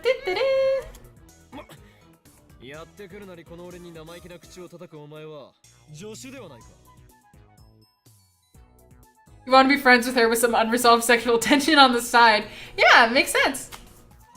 Hello, Phoenix. Well, I am glad that you watched the anime and enjoyed it. You came here this late and dare insult me? And you call yourself my assistant. I'm not your assistant. Don't make me repeat myself. FX is a good group.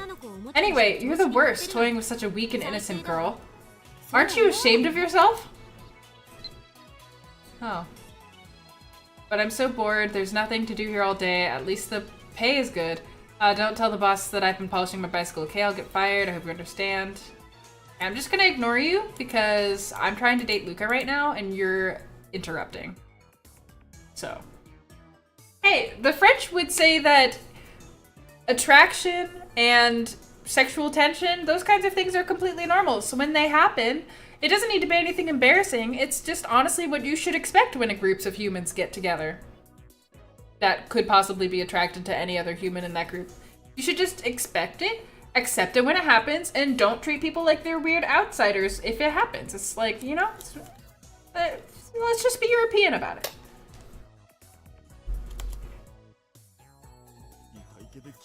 Toying with a weak and innocent girl, you say? I already tell my friends they're hot all the time! Don't react to every little thing, you perv. That's right, Christina doesn't know Lukako's a guy. Correcting it is a pain, so I don't say anything. At any rate, Christina, stop eyeing Lukako's entire body from top to bottom like that. I wasn't doing that! You like the costume, Chris-chan? It really suits Luka-kun, don't you think?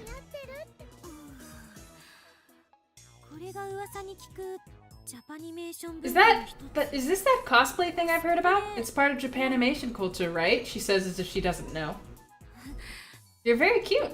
Cute. No way! Why is she gonna cry? I mean he. Damn it! Fuck! Lukako's eyes get wetter and wetter. Why are you crying? You look perfect, so you should be more confident. Lisa doesn't know, so she's not doing it intentionally, but I guess that makes things complicated for Lukako. I should change the topic for Lukako's sake.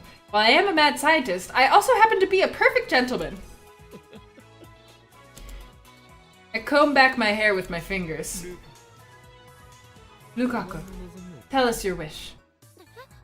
Eh? That's one hell of an acrobatic topic change. Chris, who wants your Luka? Eh? Eh? Eh?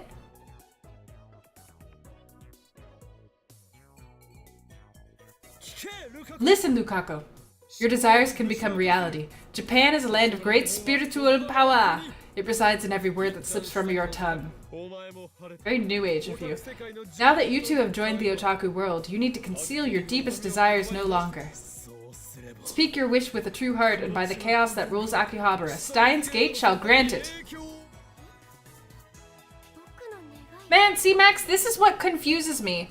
Part of me is more attracted to masculine-presenting dudes, but part of me hates masculine-presenting dudes because of toxic masculinity. And, like, usually if they're presenting masculine, they're not presenting, like, elegant masculinity. And that's probably what I would prefer, is elegant masculinity, like the dad in To Kill a Mockingbird, you know? Like a mature, smart, intelligent, doesn't even have to be suave, but just, like, calm and mature type of person. That's what I associate with masculinity. It's really hard to find men like that. My wish? Lukako puts his hands together in front of his waist and bends his head slightly to the side. What? His cheeks turn light pink. Not necessarily like a James Bond, because he doesn't need to be like suave and hip or anything. Just mature and intelligent. And probably relatively calm. Like, not quick to anger or anything. Just very smart. I'm trying to think of, like, other examples of this type of character. That's the thing, if you see smart men, like, intelligent men in media, they're usually, like, nerds. Or they're, you know, wish fulfillment, Robert Downey Jr., Iron Man type, like, assholes.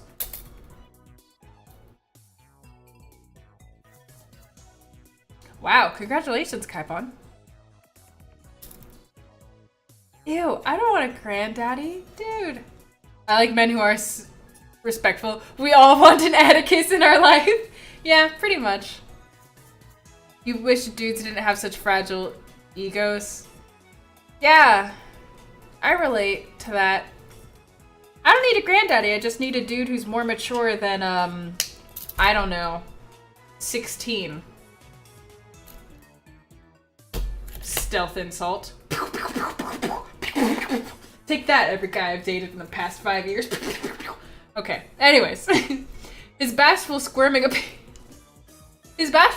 appearance with wet, upturned eyes would make anyone who saw him either want to hug him real tight or smack him upside the head. It's that damn powerful.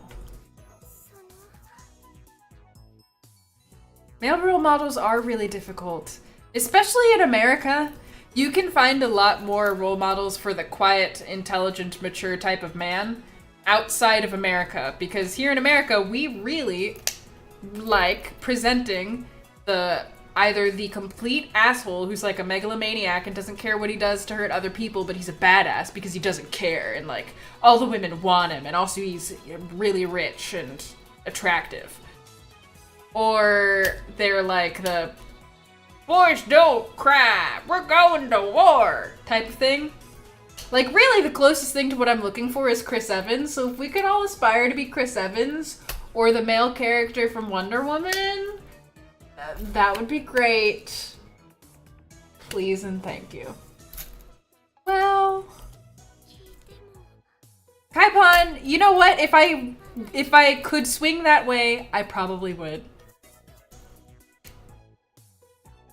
Oh man, I hope none of my exes see that, Nicapole.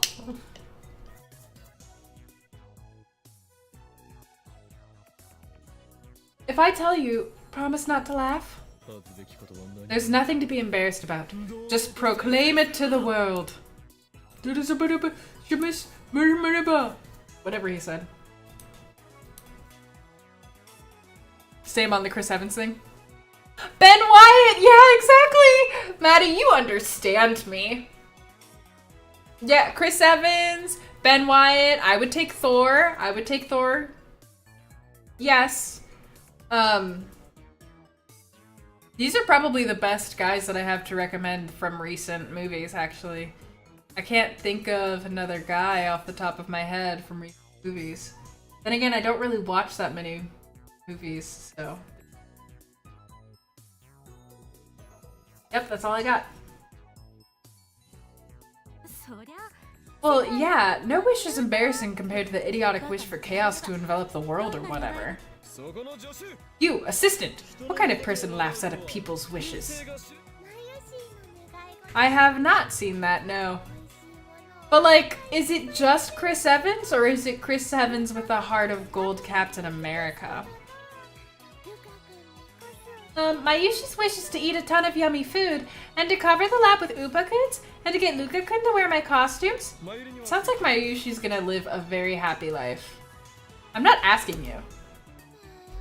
But my Yushi wants Shoda in the gate to grant her wish too. Shoda, that mistake is god tier probably because it's... Get away. We all ignore Daru. Good, thank you. Jesus.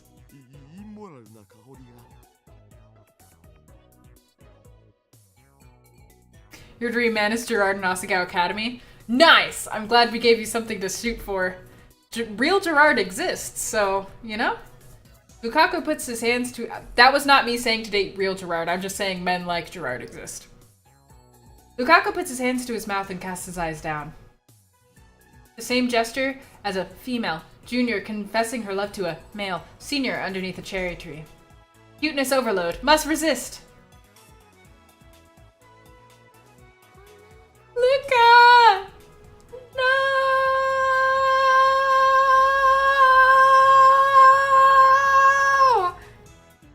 We must protect Luka!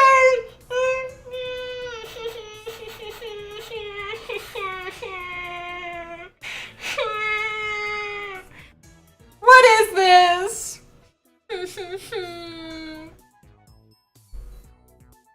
I want to be a girl. What? Kurisu is the first to react. Her expression is one of utter confusion. Well, that's only natural. Not even I expected that, so I accidentally swallowed my muahahaha.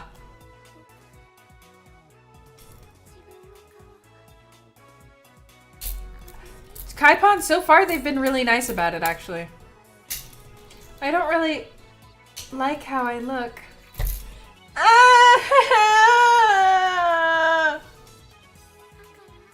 I always thought that if I were a girl, I could be a little more confident. So he has no confidence in himself. He's prettier than any girl here, and yet he has no confidence. I'm well aware of the reason for this. It's because he's a guy. Wait a second. Producer starts rubbing her temples. What did she say? Assistant. Christina. I'm not your assistant and I'm not Christina. You've made a grave error. He won't be able to. He can only go back 2 weeks. I have? Don't you understand? No, of course you don't. How could you with impure thoughts clouding your eyes? What do you mean? Allow me to explain. You called Lukako here a weak and innocent girl. But he's not a girl at all.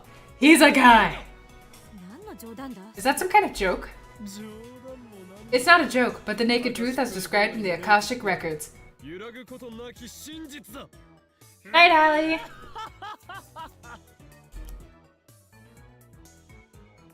Lucy looks at Daru and Mayuri as if seeking help, but they nod with a knowing look in their eyes.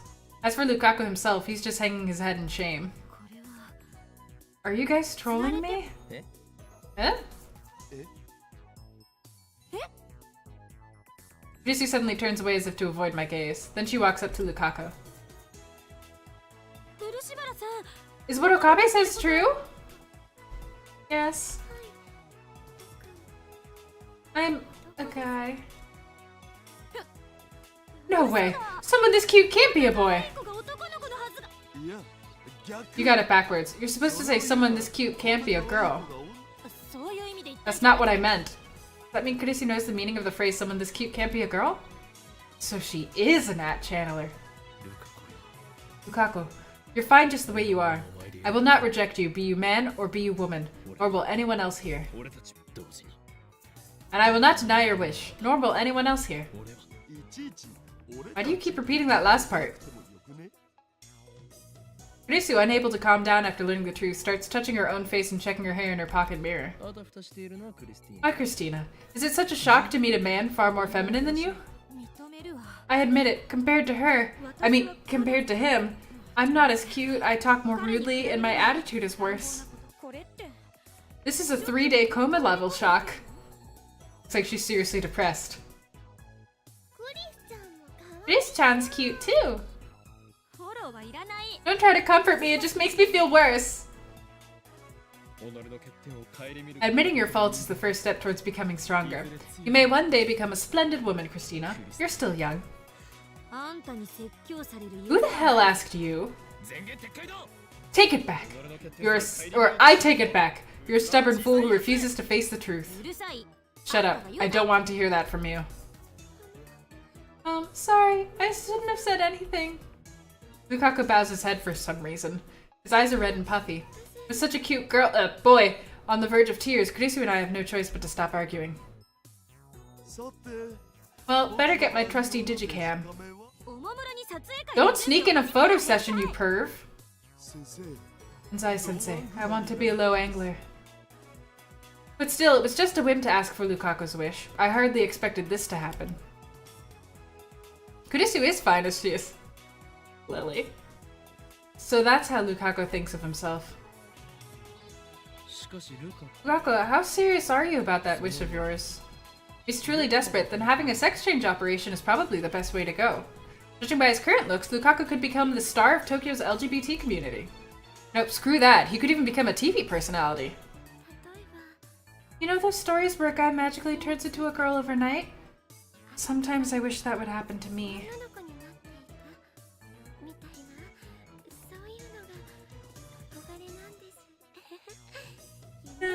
That's stupid, isn't it? Stop it with those puppy dog eyes! Are you that chihuahua from the certain popular commercial? Lukako-kun, you're so cute. So cute. Looks like Kurisu's been struck by Lukako's cuteness too. The skimpy costume he's wearing isn't helping. It's like dunking your brain in a vat of pure moe. Then you die. The scary part is that afterwards you feel an irresistible urge to grant Lukako's every wish. But as Lukako said, it's going to be hard to find a nice, clean solution to his problem. And then Kurisu clears her throat. This reminds me of something I heard once. Exposition scene, go. There's a saying that if you eat a lot of meat when you're pregnant, you'll have a boy, and if you eat a lot of vegetables, you'll have a girl. I feel like that's not true. Source? Minmei Shobo? I saw it on the internet. So that's how you reply. Well played. What are you talking about? Anyway, it sounds like an old wives' tale. Really? I didn't know that. So Mayushi's and Christian's moms ate a lot of vegetables? Only Mayuri's impressed. Mayushi only eats juicy chicken number once. Will their future child be a boy? Hey, do you think bananas count as vegetables? Mayuri is full of questions. I'll leave her to them. But what about primitive people who lived on hunting? If that theory is true, then they would have had too many boys and not enough girls. Humanity would never have made it this far. I never said it was true. I just remembered hearing it somewhere. Don't snap at every little thing. I didn't snap. Christina, feel like verifying that theory? What are you implying? Be forgotten? We have the phone wave. Yep. Dude, you cannot go back 20-something years. Phone wave-chan? It can tell you if you'll have a boy or a girl? No way in hell. Wait, of course. Looks like Kurisu's got it. They don't call her a genius for nothing. Oh, is the Steam group link? It's not clickable?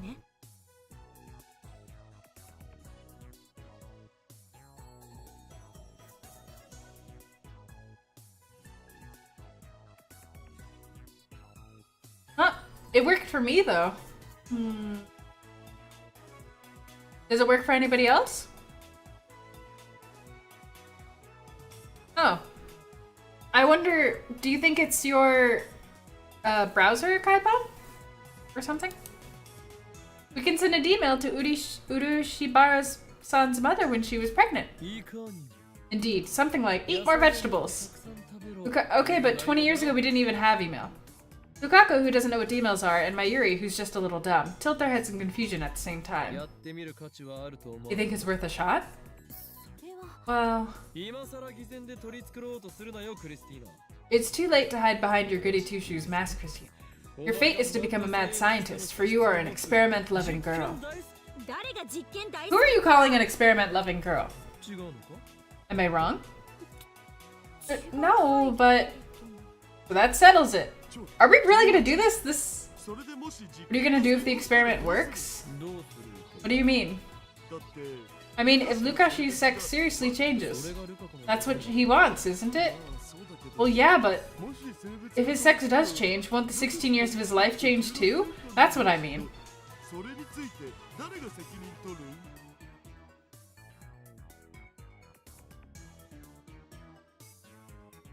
Huh.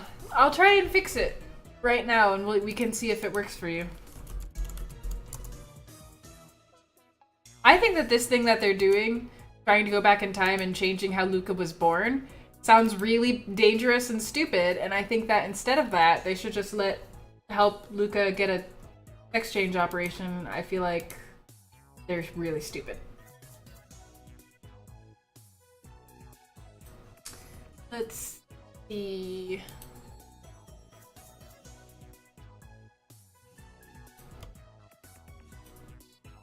Okay, try it now.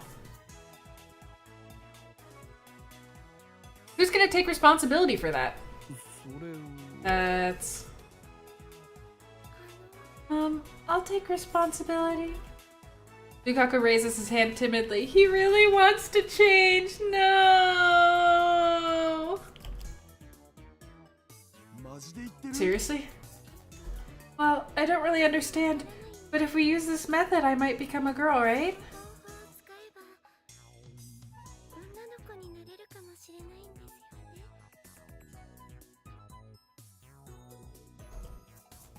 Nice! Then I want to try.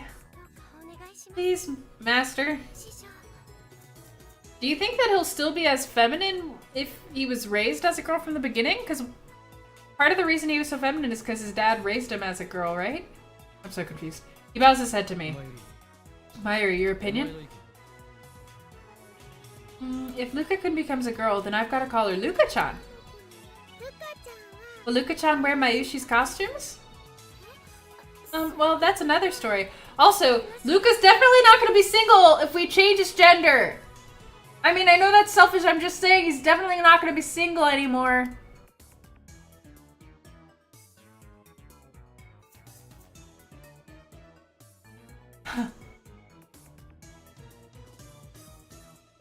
I'm pretty sure Luka's dad would be down to clown with that. At any rate, it doesn't look like Mayuri has any objections. Then that settles it. Lukako, I appoint you Lab Mem 6. Huh? The phone wave is our lab's most important secret. In order to use it, you must become a lab mem. 48 people! Ah, okay. Actually, I always wanted to be a lab member. Help us, God! Really? You should have just said so! I didn't have the courage. Like I said, I don't know a thing about gadgets. You don't have to worry about those things. I mean, Mayuri doesn't get them either. Ah, it's almost been 4 months? Jeez. It's not something to be proud of, Mayuri. So, Lukako shall be a lab mem from this point forth. Any objections? Here. Rizu raises her hand. I want to give Urushibara-san my number so I can retire. Denied. Anyone else? Mayuri and Daru ask, what happened to 005? But I ignore them. Lukako will always be 005 in my heart. No other objections emerge. All members are in favor. Only anime. It really does feel like it's been a long time, yeah. Very well. Lukako is officially Lab Mem number 006. Henceforth, pledge your allegiance to the lab and devote all your strength to the enrichment of our science. Yes, I will. I'm so happy. Yeah. Oh, sorry, thank you for rejoining the fold, sticking with the fold. Thank you. I appreciate it. Is it the kind of thing with affiliates where you can... Like, why do you guys all have to resub? Do you have to resub on purpose when it's affiliates, or is that a... Or do I just not know how subs work on Twitch? Now then, let's begin the experiment immediate... Wait. I suddenly realized something that makes me smack my forehead in dismay. Yeah, Lukako, you're 16, right? Right. So you were born in 1993. Ooh, same! Resubbing is always a thing? I thought... So wait, you can't... So wait, you have to resub on purpose and it doesn't just automatically resub? Yep, the same year as Mayushi. What about it? Oh my god, I'm the same age as Mayushi. You get auto-charged every month, and when you go into a live stream after that, there's a button you hit to show it up. Oh! Okay, I see. I see. Thank you for telling me that. I know Twitch. In order to tell Lukaku's mother to eat a lot of vegetables, we need to send a D-mail to 10 months before Lukako was born, meaning we have to send it to 1992. When did cell phones become widespread in Japan? Looks like Kurisu and Daru figured it out. Daru goes to Google it. Around 1996. There wasn't mail until later, though. The year Lukako was born. Most people still didn't have cell phones. Lukako's mother may not have had one. In that case, she might not be able to receive the D-mail. Luka was born in 93! He was conceived in 92! With Twitch Prime, you have to manually resub? That's annoying.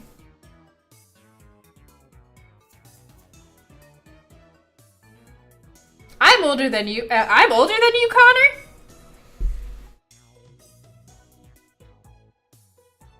Oh.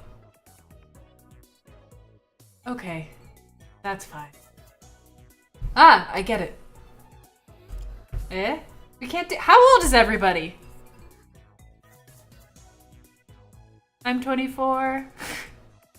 I'm 24 years old.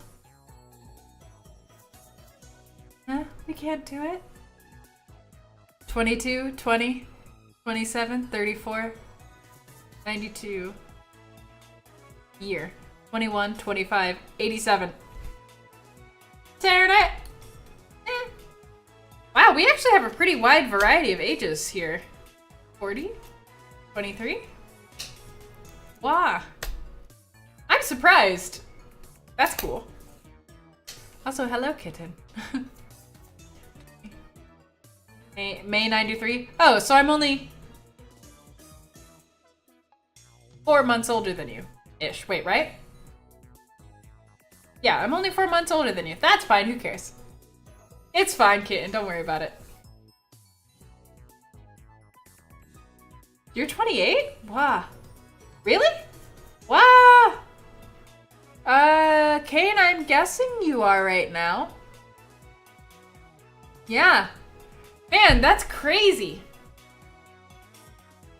So basically, as far as this chat goes, I'm like right in the middle. I guess that makes sense.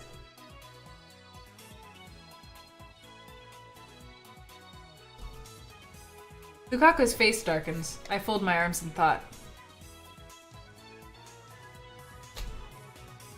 January 17th. It's a combination of 2 other family members' birthdays. It's fun. Some way to receive the email in an era when cell phones weren't yet widespread. What about modifying it to send crazy waves or something? What the hell are crazy waves? You're older than me? Yeah, you're probably older than me. Waves that only crazy girls can pick up. You know, girls who always talk about stuff no one understands. It's pretty moe. Why do we talk to you? I'll microwave your brain if you don't shut up. Kurisu! Our warrior of light! Why is that so alarming, Kaipon? Oh, exactly a month away, Saren. That's funny. Abuse me more, please. Couldn't you put a letter in a time capsule and bury it? That would go to the future, not the past. Oh. I know. How about the thing where you get struck by lightning and that turns you into a girl? Like in old comics and anime. There's no point to the experiment if we don't use D-mail. Don't lose sight of the objective. We're counting on you. For a nice idea, Chris-chan. Me? We could build a rocket which exceeds the speed of light squared, and then that immense speed would reverse the flow of time or something. Aw, that's cute, Negapol. You're forgetting about the phone wave, too. Saren, have you ever put a selfie into the selfie chat?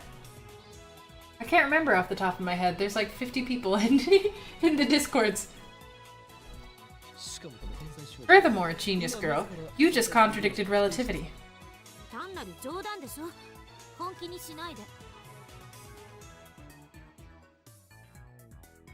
Kaipon, you're not even 25 yet, though. Right? Did I calculate that right? Kaipon. Also, I'm sure that you're discounting some accomplishments you've achieved. I get people. I was once asked out by an 18-year-old, who thought I was 18. So, I definitely get people thinking that I used to get people thinking that I was still in high school. And then I started wearing less baggy clothes, and that's not really a problem anymore.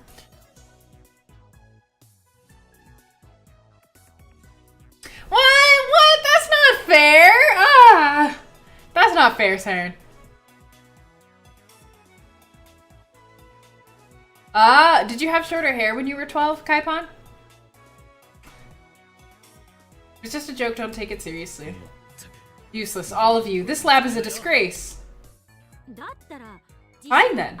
Let's hear it from Hoin Kyoma, the insane mad scientist with an IQ of over 170, whose brain cells are coveted the world over. What's your genius plan?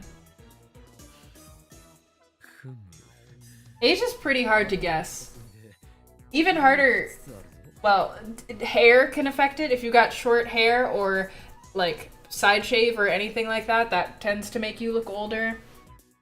Dudes with long hair throws off guessing their age pretty hard. If you're not white, people are afraid to guess your age because they don't know. They don't know whether they should gauge up or down. You had long hair? Inspiration flashes in the corners of my brain. That Edison thing again? The sensation. Yes! My natural mad scientist inspiration is about to explode! I have it. All eyes focus on me. Maybe it has to do with your face shape or something? Faded tattoos. With a broad grin, I proclaim. If we can't send it to a cell phone, then we'll send it to a pager. Are we actually going to try to change Lukako's gender? Because I'm very scared for Lukako right now. I do not want Lukako to... About 22 hours have passed since I made my mind-blowingly awesome proclamation. Hello. Luca enters the lab shyly, just as he did yesterday. He gives me a bashful smile when our eyes meet. Do you think we're on the Luca route? I think we could be, I just can't tell. Mom had a pager.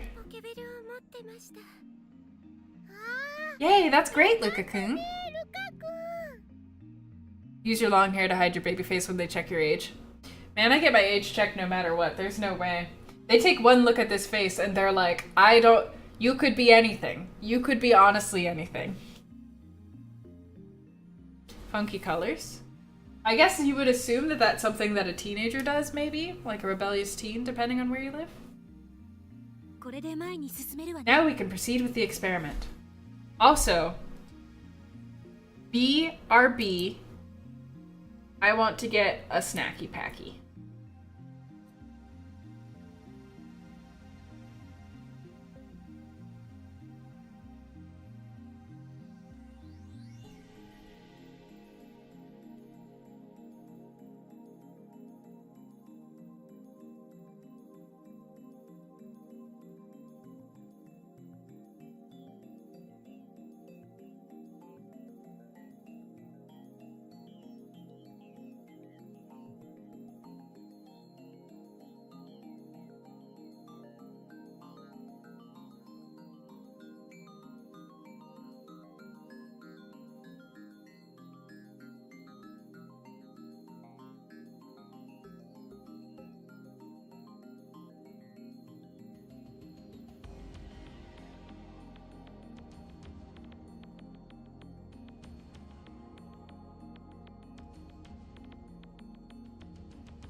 Hello. Man, does anybody know... Yes, shout out to Shane for paying my rent. Does anybody know the way to keep bandages on your hands even after you wash them? Because they always come off and I don't want to just go through all the bandages. I don't want to just waste them all like that because I have to frequently wash my hands.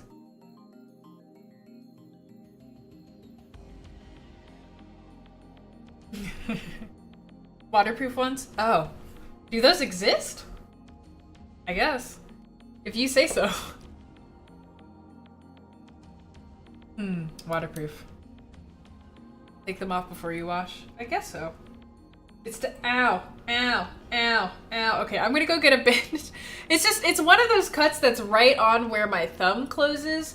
So without the bandage to like pad it, it hurts. So I'm gonna go do that.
That makes sense though. I would be pretty surprised if the bandages were truly waterproof, because that would mean that they wouldn't be breathable, which is not good for healing of wounds. Oh, I guess that makes sense, Kaipon. Anyways, I got apples with peanut butter again.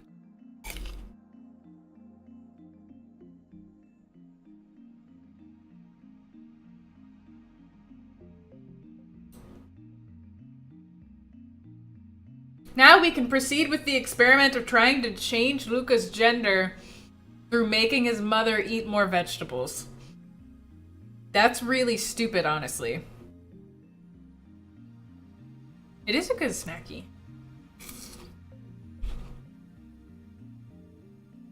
Lukashi's girl version will definitely be Moe. I don't know. This gets way too into the theory of what makes a human a human. Everyone's already on standby. Sending a D-mail to a pager. Yesterday we argued about whether it's even possible. Eventually we settled on probably. That is data after all. The rest depends on the pager. Do you think that this poor freaking woman, like, what if getting this message makes her a conspiracy theorist for the rest of her life? What would you do if it was 1992 and you, well, first of all, were alive and were a pregnant woman, and you got a message on a pager out of nowhere that said, eat more vegetables? What?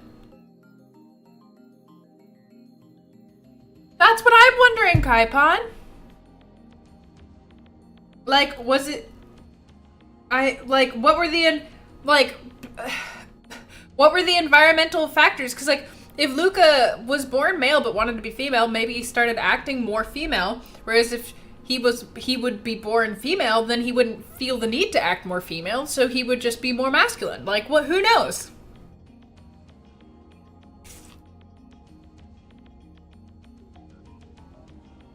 Freaking spam.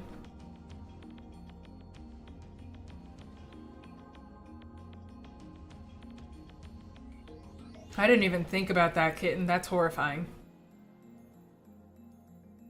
The rest depends on the pager radio wave stations 8 years ago, but it should be fine as long as our data gets through safely. We already Googled how to send data to a pager. For the pagers back then, you would first enter the other person's pager number, Then, if in the Kanto region, enter as *2 *2. After that, you would enter the numbers to send. That's how it worked, apparently. Pagers in 1992 could still only send numbers. Phone number display functions were also yet to be implemented, so your number was hidden from the other person by default. A few years after that, pagers started to implement Japanese character displays, enabling functionality similar to that of email. Therefore, the D-mail Lukako is about to send, it's technically not a mail though, has to be sent in numerical form. Naturally, I have a conversion table for that on hand. You can find information even from 18 years ago if you just Google it. I was pretty worried by the lack of information on pagers at first, but that's my little secret.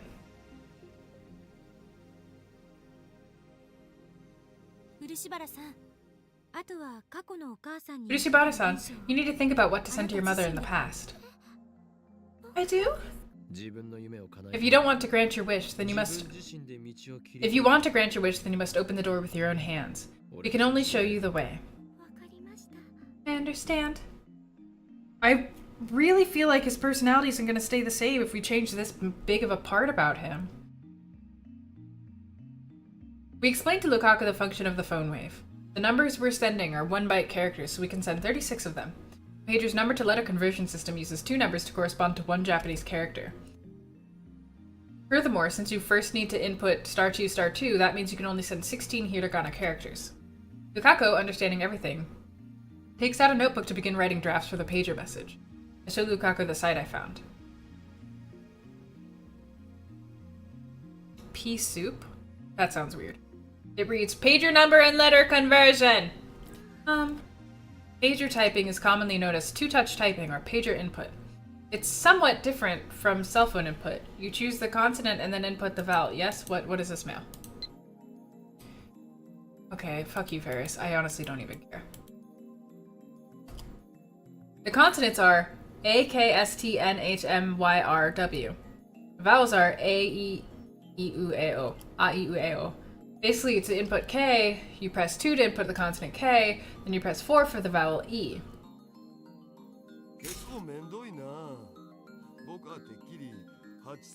This is a pain. Let's just send 831, 831, 831. That should do it.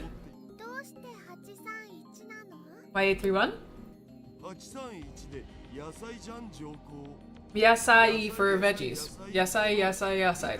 Just have to drill this into Lucas's mother's brain. Now, I feel like I would ignore a message that just said veggies, veggies, veggies.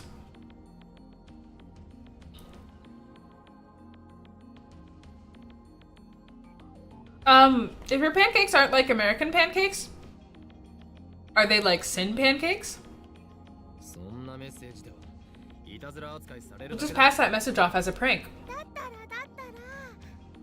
And how about 292929292929? I'm going to regret asking this, but what does that mean? Niku, niku, niku for meat. Why do you want her to like meat? That's not it. If you keep repeating meat, then she'll actually start to hate meat and want to eat vegetables instead, don't you think? Yeah, no. Lukako completes his composition while we speak our nonsense. How about something like this? Mom, eat veggies, okay? That is so creepy. Are you kidding me? That would be horrible. Oh, Jesus. Can you imagine if you're pregnant and you get a beeper message that says, Mom, eat veggies, okay? That's like, what? Oh my God. What would you do? Oh my Jesus Christ. I would kill my future child. I mean, not that I would like literally kill my future child. I meant that if I became an adult and I looked at my child and I realized that they had done that, I'd kill it. When you're talking about the past,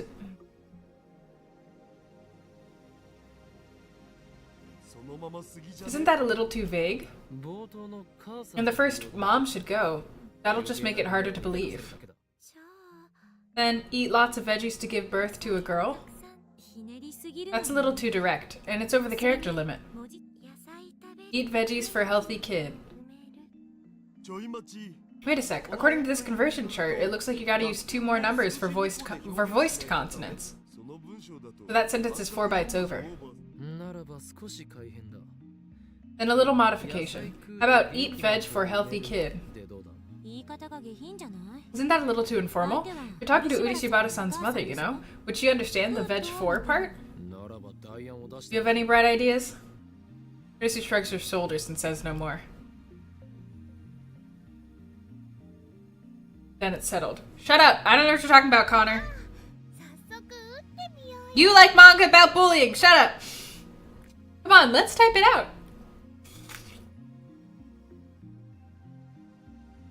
When sending to a pager, the number encoded message is handled like a telephone number, so we enter the input into the X68000. That's a horrifying message. The long, random-looking string of numbers is complete. Alright, we're good to go.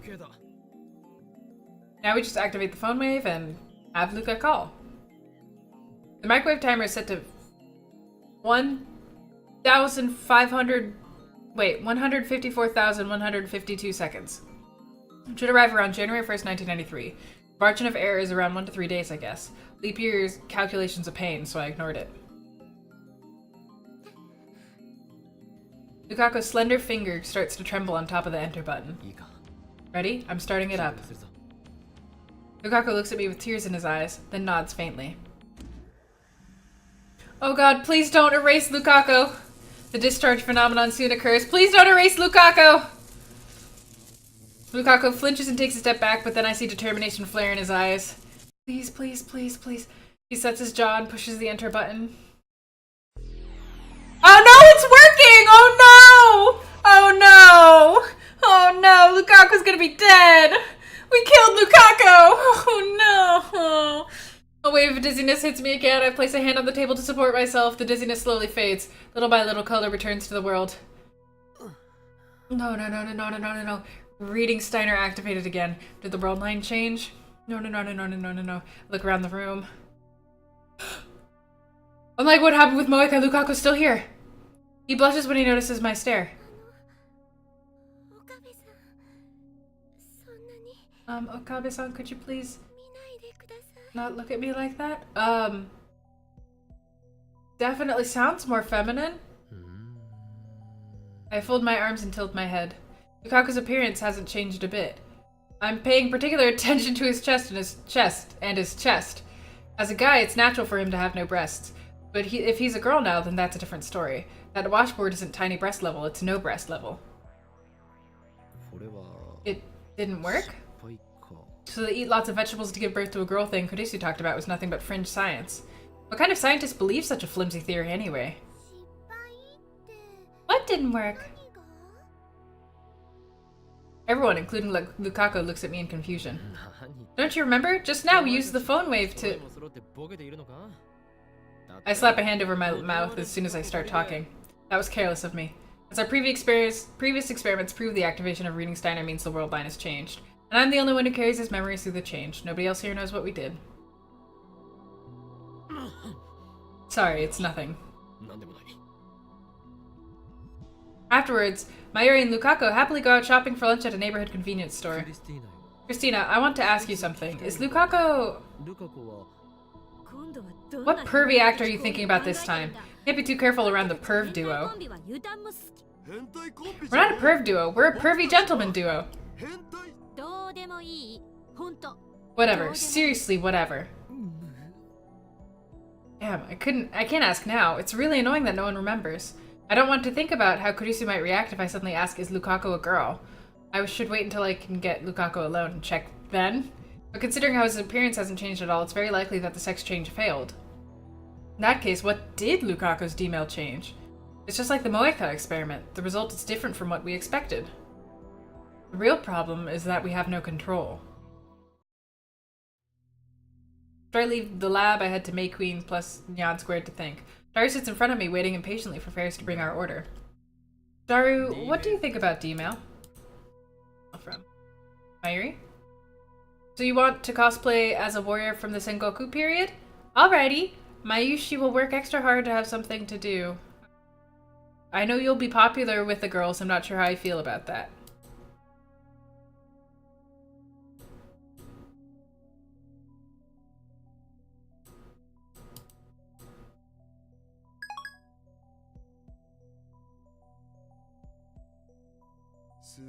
It's cool, but it's kind of lame at the same time. What's lame about it? I couldn't use it to win my Rainet match against Ferris-chan. Now that's a selfish reason. As our experiments have shown, D-mail still hasn't reached a reliable level of precision. The true time machine must remove luck from the equation. The phone wave is useless unless we can somehow give the sender more control. For starters, there's the problem of how I'm the only one who can recognize the changes. Without my special power, we wouldn't even be able to check the results of the experiment. Ridiculous.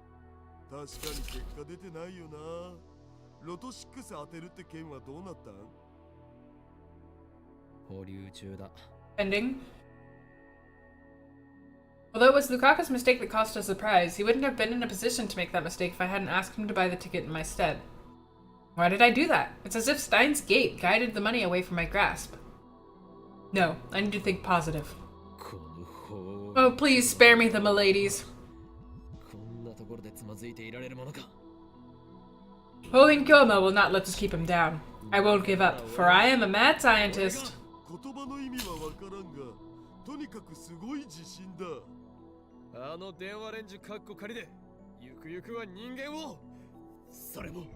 We'll improve the phone wave, we must improve it. For that is the choice of Steins' Gate.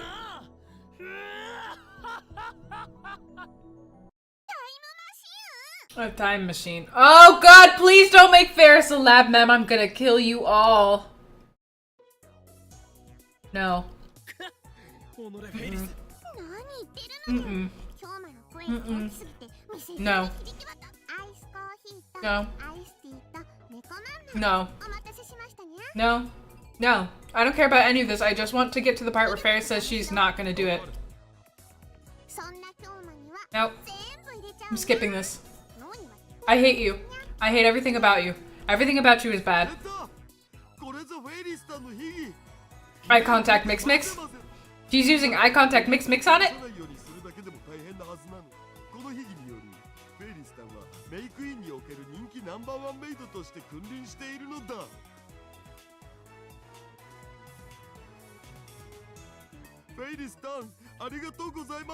No. No. No. She gone? No, she's still here. Okay, goodbye. Bye. Don't talk about time machines. Nope, I don't know. Can I have a choice to make her go away? No, I don't want this. I hate Ferris because she's so annoying. It's top secret, not for outsiders. And whose big mouth let the whole store hear, nya? Tell Ferris, nya. Star is my most trusty right-hand man. He won't be tricked into divulging classified information. And he's broken. Women are scary. It's not that women are scary, it's that your right-hand man is a weak little piece of crap. She knows about the time machine.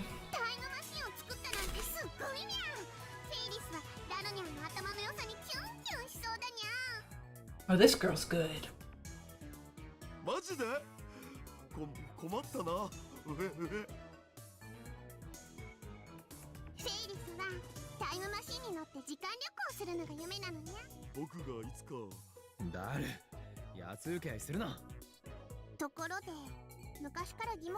What is time? Is she asking us what time is?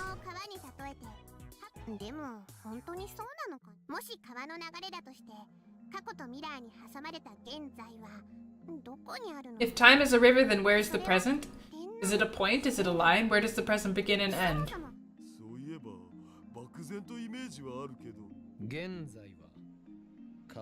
The present is a leaf floating on the river. It moves along with the flow from past to future. So are you riding on that leaf? When you die, do you fall off? You could say that. All points upstream from the leaf are the past, downstream the future. But is that leaf only the present for humans? Meaning? Humans make units to define and observe time, which is how we know this leaf is the present. But if every living thing in the universe went extinct, nothing would exist to observe the present. In that case, where would the present go? Wouldn't something like God or the will of the universe observe it? It would still exist.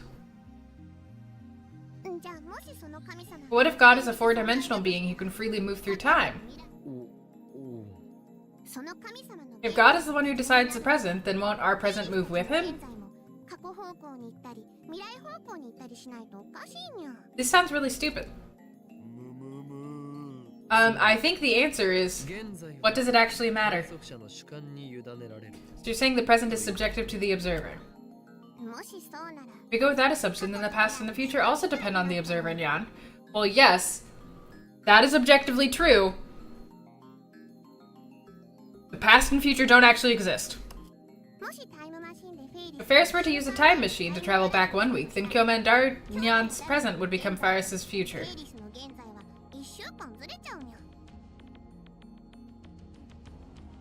What she's saying isn't stupid, it's just that this kind of philosophy frustrates me.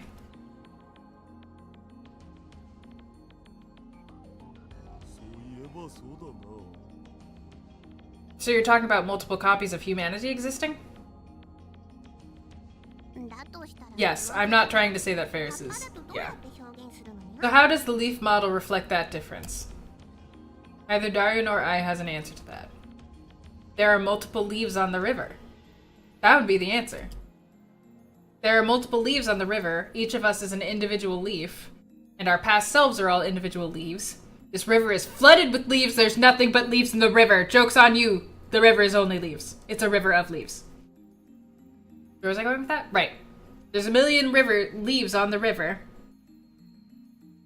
We're trapped on our own river. But past us and future us exists as well. So rather than thinking, because you can't think of the river in present tense. You have to think of the river as like an imprinting a million different copies of where that leaf is in time. It's like one of those paint tools where you click and drag and it just reprints your little circle over and over and over and over. It's like that, except those are all of our past and future selves. And we're currently experiencing one point on that timeline, but theoretically all timelines exist at the same time. That's what four-dimensionality is. Okay. River of Leaves. Yeah. That is a good band name.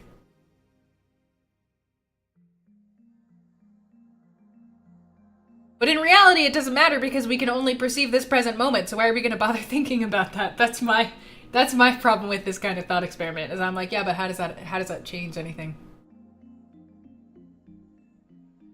Does that mean that time machines and time travel are impossible after all?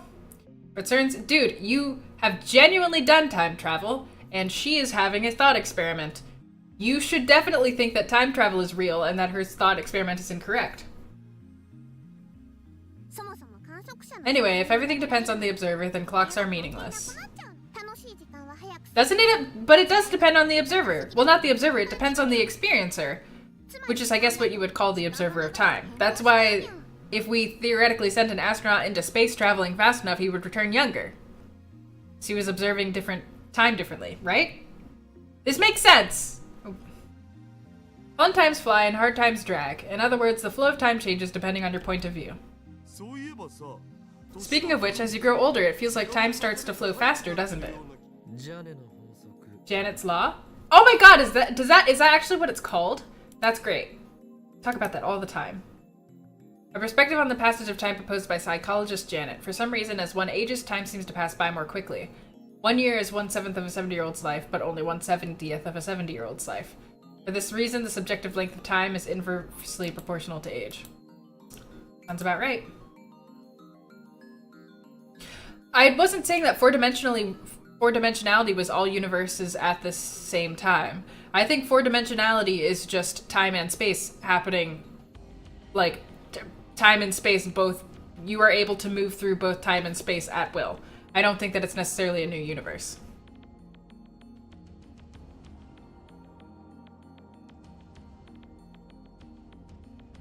Kids have more free time.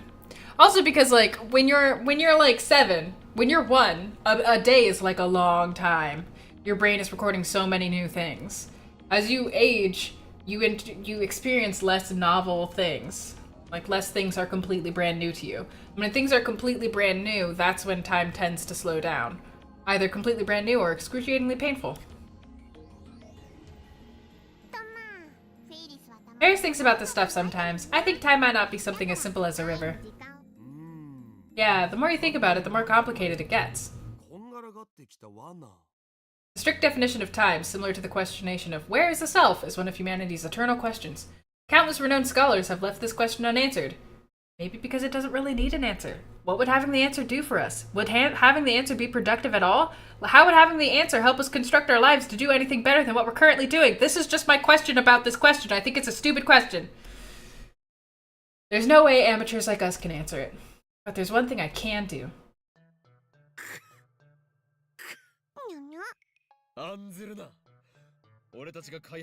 Oh, great. Now he's gonna brag about the time machine. Cool. Yeah, without humans, time does not exist. I don't know, Kane. Time, the concept. I mean, well, yeah, you could say that about anything theoretical or philosophical, but it's very clear that some theoretical and philosophical questions actively interact with our lives. We base our forms of government, our forms of economy, our sense of morality on most questions of morality and theoretical things. It's just that at a certain extent, you start asking questions that have nothing to do with changing the material affect of life. Like, what if there's a planet on the furthest edge of our universe that's a direct copy of Earth? I don't know. It's so far away that we'll never be able to see it or interact with it. What does it matter? Let's move on. I don't know.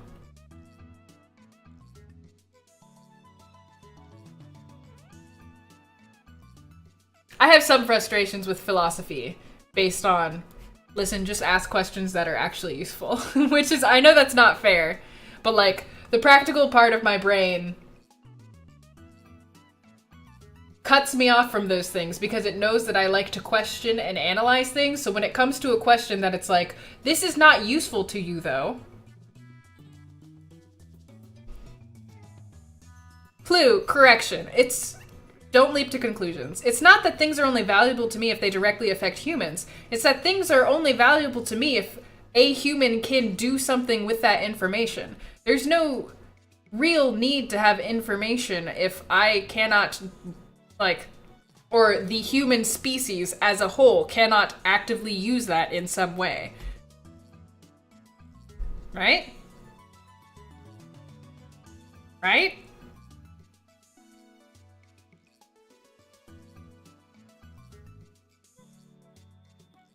See, what is the meaning of life? I think that's a great question to ask, because that's something that humanity as a whole can use to direct themselves, and an individual can use to direct themselves in relation to everything else on planet Earth.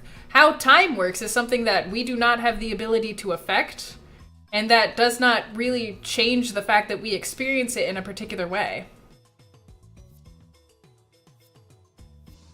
I just fail to see how theorizing about how time works materially affects the way that I should live my life, or anybody else should live their life, or any other living creature that currently experiences time this way, which we have reason to believe that all living creatures do, although I guess we haven't questioned that assumption, so it could be false. There's nothing we can do about any of it. So how about we just take that energy that's being directed towards this completely unproductive question and, like, redirect it towards questions that are actually important and actually useful. Well, it's fair for you to disagree. Now we're philosophers. Ferris wants to use the time machine. Dara's gonna let her use it. Okay, but see, that's the thing, Connor. There's a difference between experimenting with time to find out its true nature and just theorizing about time in a way that is completely, that, like, you cannot verify that at all. So, like, it's fine if you have a way to measure it. Okay, ask the questions. If you're just gonna sit there.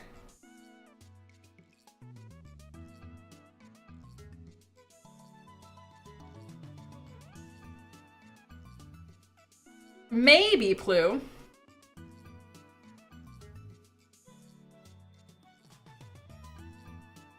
Well, maybe, but is that changing your perception of time, like, as it applies to you, or is it changing your perception of, like, the dimensionality of time, which is what they were talking about? And time travel.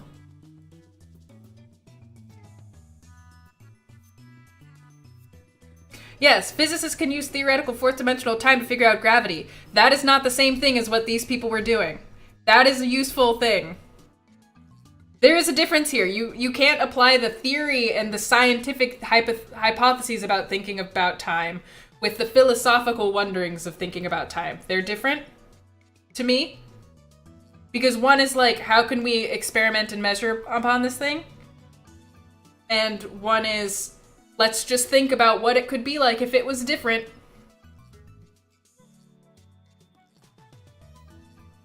No? Daru, don't decide things on your own.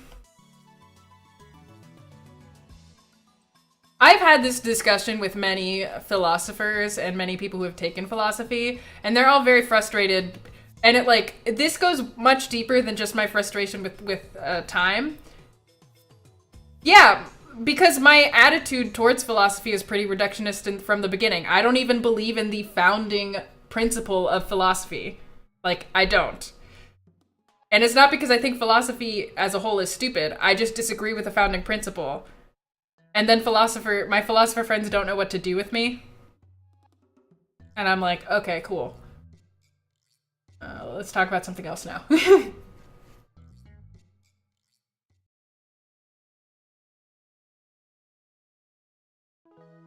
The only person there is Mayuri. She's working on a costume.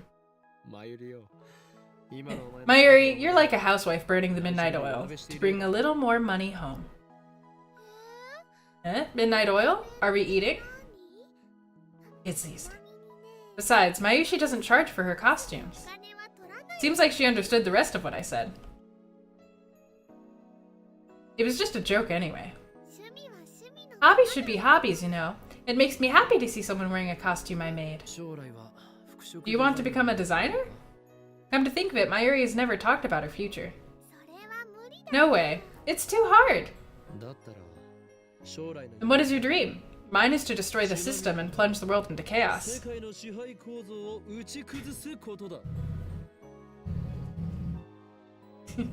I think the hypothesizing is done. I mean, well, here's the thing. This is why I'm not a philosopher. In reality, it really does not matter at all what my feelings towards the philosophy or the philosophy of time are, because I'm not a philosopher. Nothing I say or think is going to change that. And my attitude for philosophy is not going to change that because I'm not working in that field and I can have no material impact. So what I think really doesn't matter. Then what is your dream? Mine is to destroy the system and plunge the world into chaos. Okay. Mayushi just wants to keep hanging out in the lab. That's where I disagree with you, Plu. What? You want to be a lab mem forever? I appreciate your enthusiasm, but this lab has no interest in profit. You'll always be hurting for food. Again, that's where I disagree with you, Plu. You know, Okarin, we have 6 lab mems now. Isn't it amazing? Mayushi never expected we'd grow this big. Oh, then what are you doing? An ironic nihilist? Man, nihilism bugs me. That's a sudden change in topic. And for some reason she's puffing her chest out in pride. It's all because Mayushi became your hostage!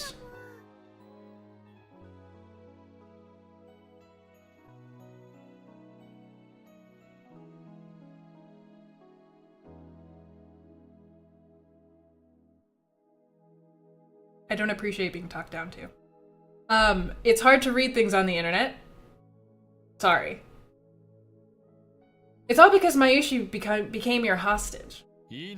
No, that has nothing to do with it. I tricked every last one of you into joining with my masterful manipulations.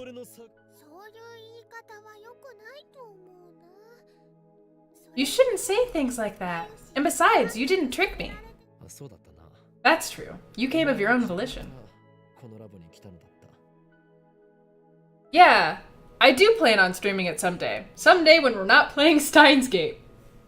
She joined the lab without my ever asking. When she appeared in the doorway and offered to join, I thought she was a goddess sent from heaven. Okarin? Can Mayushi still be your hostage? Is that a joke or a serious question? I can't tell. Is that what you think? Is that what you want? Well... Mayuri drops the costume in her hand.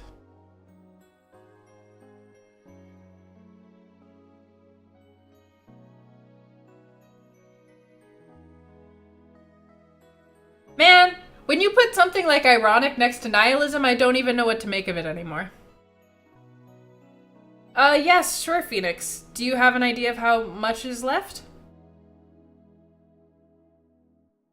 And then she smiles shyly. Maybe it is. Such a masochist. I had no idea. But I mean, as long as I'm your hostage, Mayushi won't be lonely. And neither will Okarin. We're about 70% done? Wait, are we 70% done or are we... We have 70% left. Whoa. Violet. No. No, no. We're not gonna do that. No insults, please. If that was an insult. I can't read anything anymore. I don't know where things are.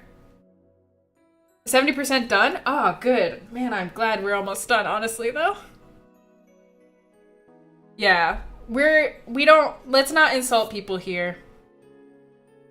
Even though I know things can get a little heated sometimes. It's okay. But I mean, as long as I'm your hostage, Mayushi won't be lonely, and neither will Okarin. 70% of the way done. So does that mean like more than half of the game is leading up to the cool stuff? I see. Sometimes Mayuri throws me off my game. But if that's her reason for staying at the lab, then I'm happy. Ah, I'd better get going.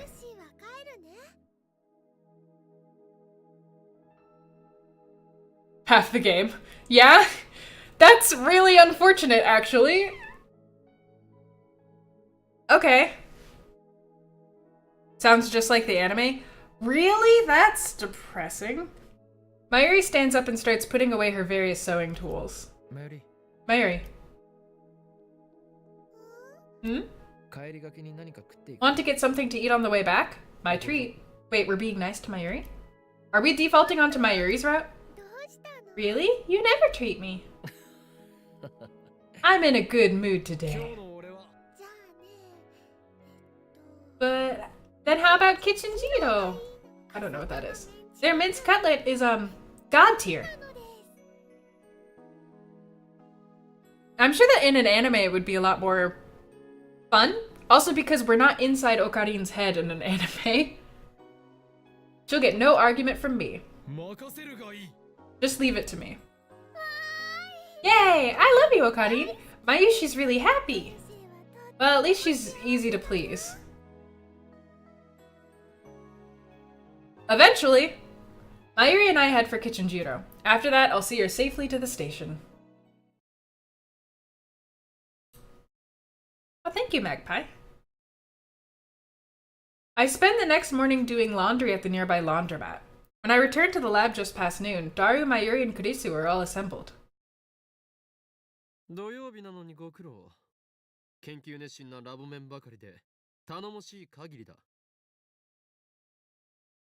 Also, I'm sorry, Plu. I got a little bit defensive there. Sorry. Thanks for coming in on a Saturday. Your devotion to science makes me proud. Yeah. Kurisu sighs deeply.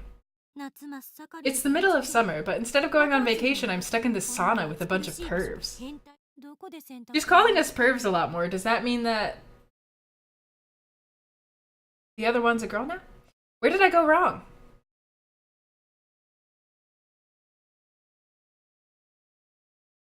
I am passionate, but sometimes it's a bad thing, guys. So, like, it's not always a good thing.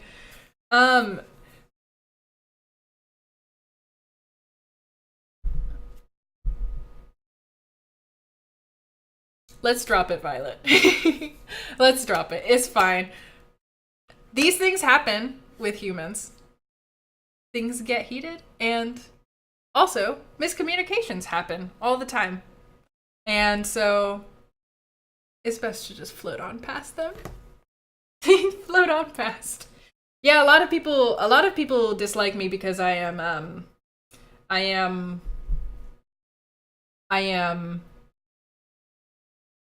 passionate is the positive way of spinning it. So she's really giving us a verbal beatdown. Wipe your tears, you experiment-loving girl without a single friend. I'm not crying.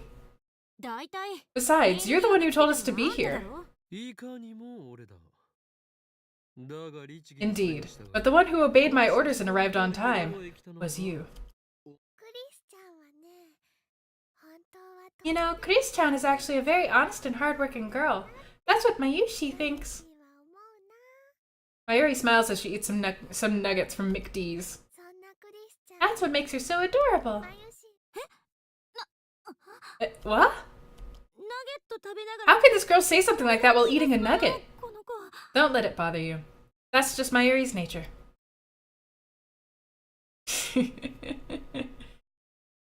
You'll accept it as long as we don't call you nice.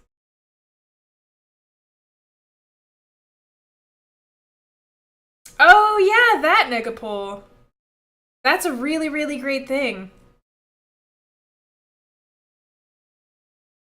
I'm nice as long as you don't make me angry. So there's certainly some people you could talk to who do not have fond feelings towards me. And this is to be expected. When I was growing up, I used to think that I would always have to be nice to everybody all the time, and that if somebody didn't like me, it was because I was a bad person. I don't know where this came from. Yeah, I really have no idea where that came from. So I had to get used to the fact that not everybody was gonna like me, especially because my personality is kind of polarizing. So, like, a lot of people don't like opinionated women. We can just say that, you know?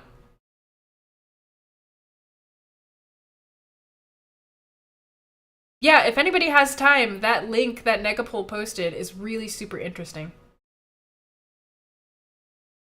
Oh! I apologize for taking the compliment that was meant about Plu's kindness.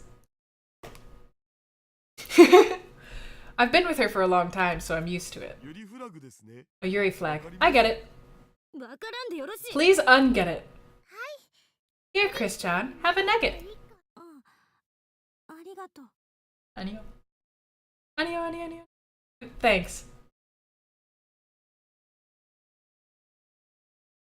No, you are kind, Plu.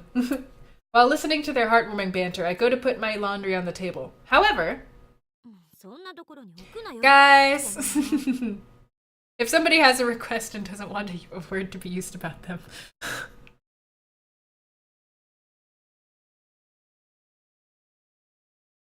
it's kind of a hard thing to come to terms with. Honestly, like, it really is, because nobody goes out into the world thinking, yeah, I want a lot of people to hate me today. Well, I mean, I hope that nobody does.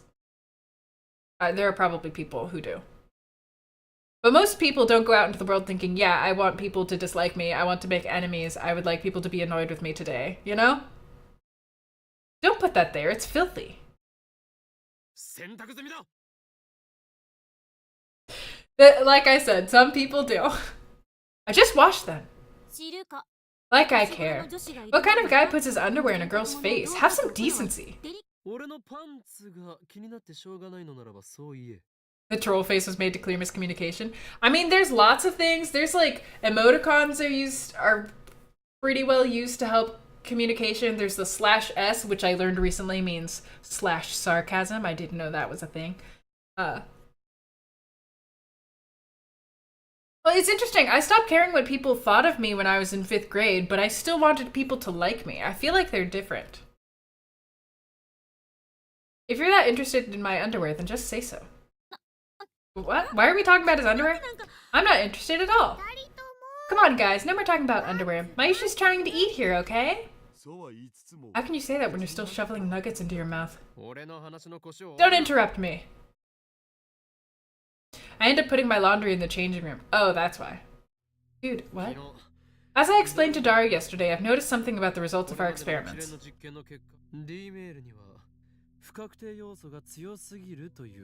D-mails have too many uncertain variables. We can never be sure what will happen when we send one. It's not like we can do anything about that.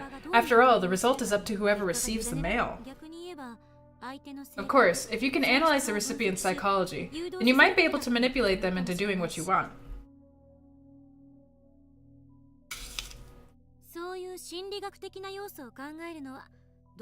Welcome back!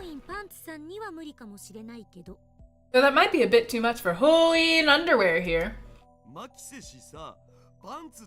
You just wanted to say underwear, didn't you? Underwear aside, the fact that the D-mail is still far from... The fact is that the D-mail is still far from complete. I need a more... We tried to change Lukako's gender by paging his mother. That's what you missed.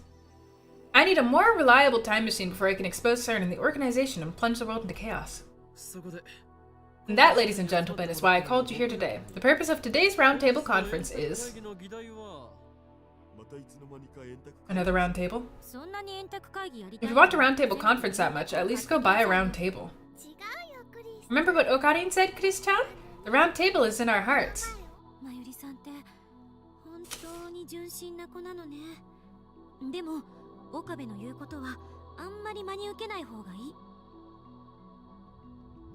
Mayuri-san, you're really innocent, but you shouldn't take everything Okabe says seriously. Really?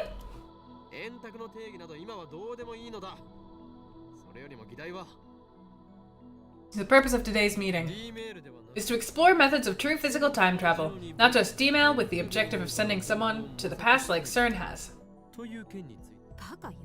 Don't be ridiculous. That was fast. And she's glaring at me even harder than she was during the whole underwear thing. CERN has the best equipment in the world, and even after 9 years they still haven't succeeded. We can't possibly hope to accomplish something like that. You'll become a Gelokarin! Sounds kinda like Ghetto Froggy. Why did those things get popular anyway? This isn't a laughing matter. Isn't it too early to give up? Haven't we already succeeded with D-mail, a first in human history? But we're not the first. Didn't CERN do it before us? Humanity's first time-traveling email. For we who have achieved that miracle, nothing is impossible. Such baseless confidence. Anyway, wasn't it just a coincidence that we discovered D-mail? We still haven't figured out what's functioning as the lifter. We just need to figure that out, don't we? Hey, Grandile! It's futile. How do you solve a problem that even CERN can't figure out? If you can't set the destination, then you don't know where you'll leap to. I'll pass on leaping into deep space, thanks. That is a problem. If you can't control where you'll end up, your time machine is worthless. Wait a second. We don't set the destination when we send a D-mail, yet it still arrives where it's supposed to. How do you explain that? Now that you mention it. You sent the mail address, right? Isn't that enough? Is it? I don't think a phone signal can be received from millions of kilometers away. I bet you'd get a busy signal or something.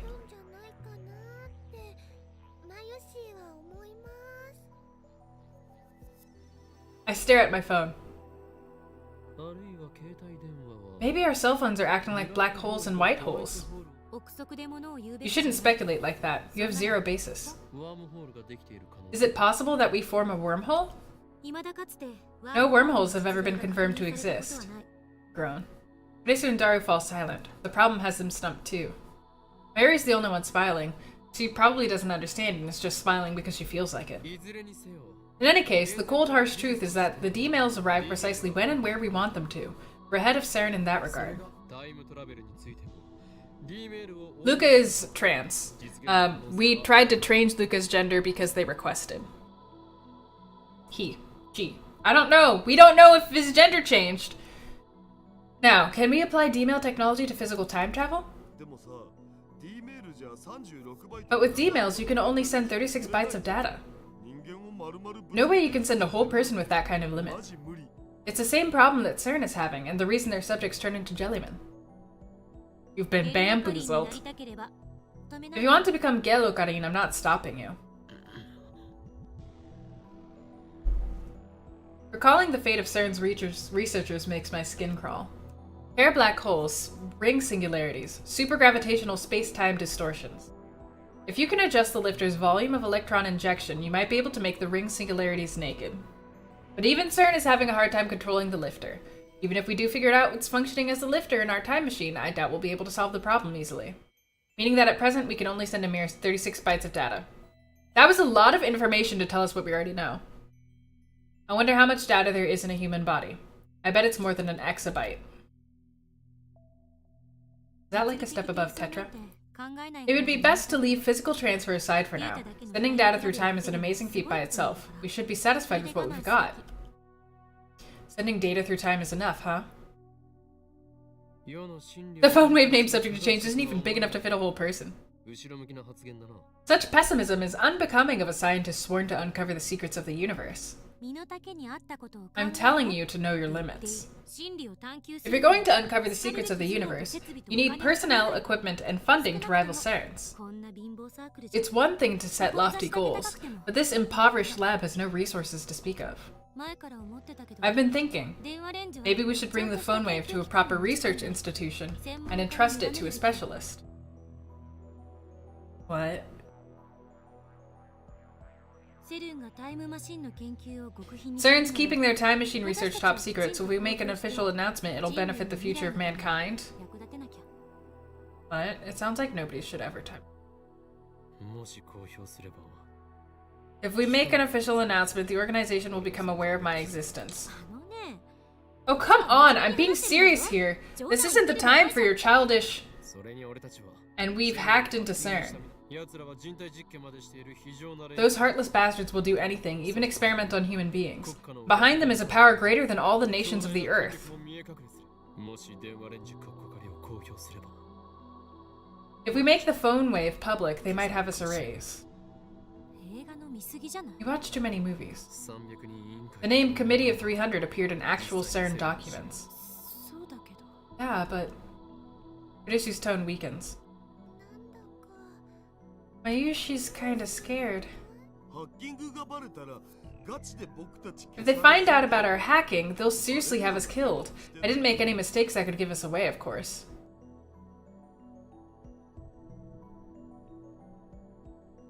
What they changed was trying to tell Luca's mom to eat more vegetables because there's this wives' tale about eating more vegetables leading to you getting a girl.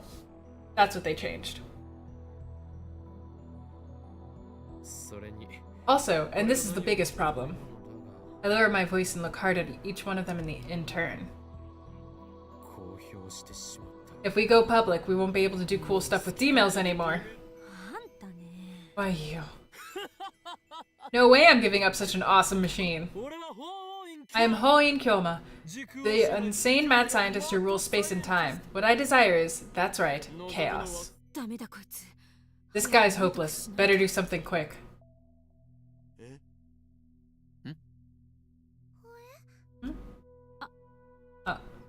Everybody freezes. Christina, are you an @channel? Shut up, I'm not, okay? Kurisu gives me her sharpest glare yet. Her eyes are so cold, my spine turns to ice. I nod and swallow what I was gonna say. That reminds me, Daru. Have you made any progress hacking into CERN? He did say it would take time to learn how to use the IBM 5100. But I know he's been coming to the lab every day to work on it. His monitor is always displaying some kind of program, and his fingers are always busy on the keyboard.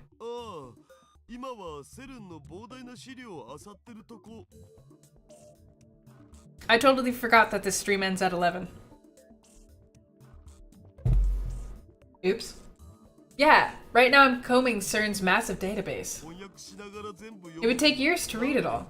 For now, I've passed everything that looks important to Makiseshi for translation. Basically, I've gone as deep as I can go. Yeah, I thought I was gonna keep the last hour for chill stream. And I was like, it's not 11 yet, and I just forgot. I'm a dummy. Sorry. CERN belongs to me now. We were, but it did not come. Oh, sorry about that, Grandal. Thank goodness you're on my side. If only you weren't so weak to reduction.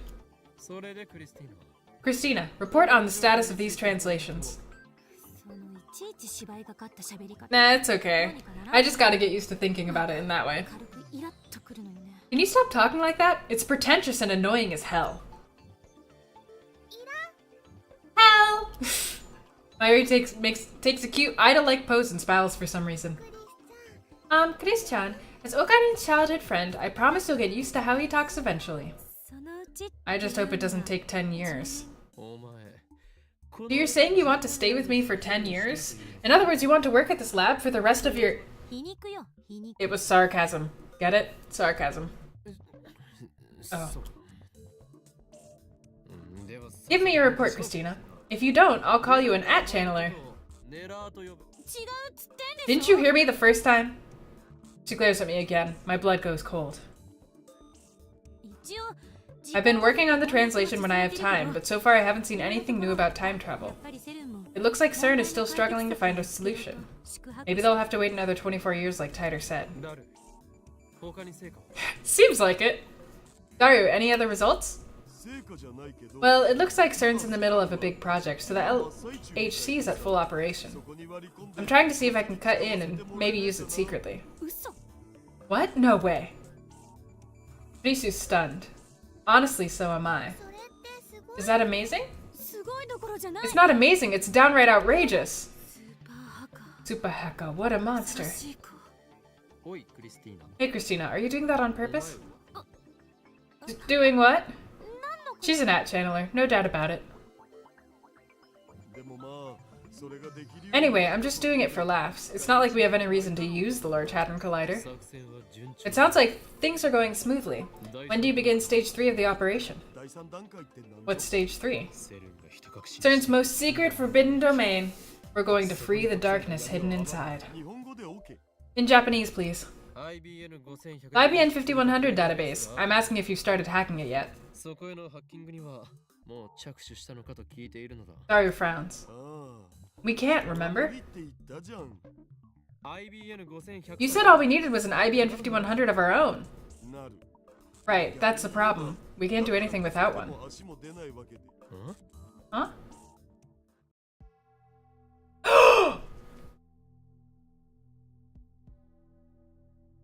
Oh no.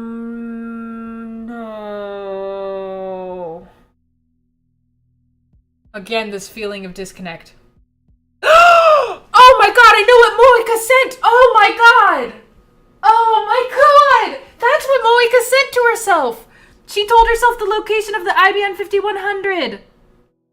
That's why she didn't show up to the lab. That's why she stopped texting about the IBN 5100. That's why we don't have it. Oh my god. Oh my god. Oh shit, we really couldn't trust her. Holy fuck.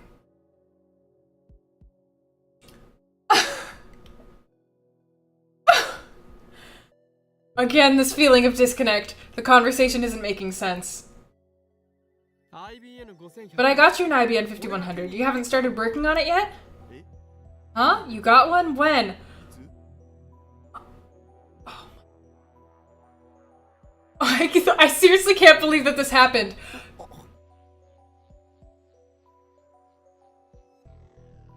Don't even say anything, Golan. Don't even say sentences like that.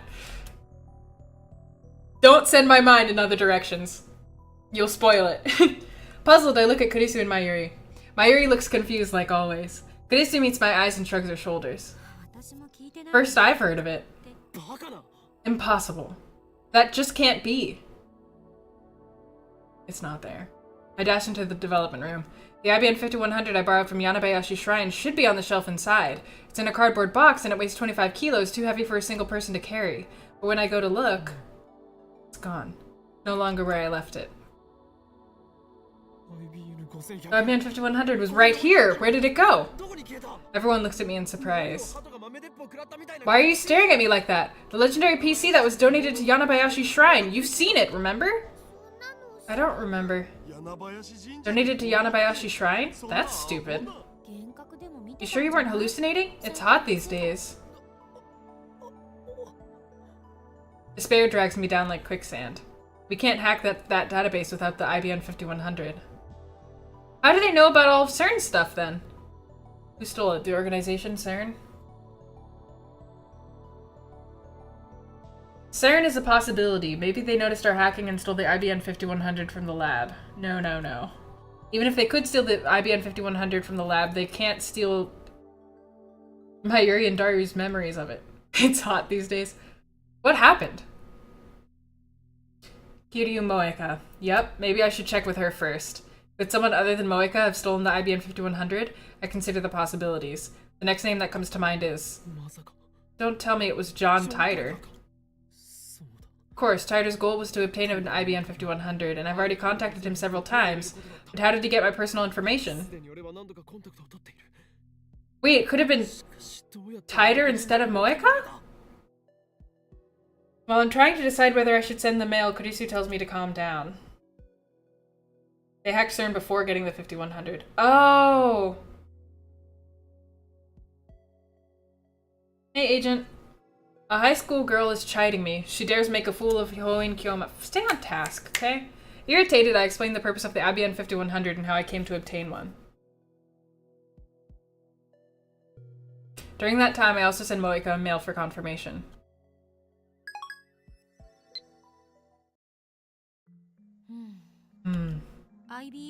IBM 5100 may have disappeared as a result of changes someone made to the past.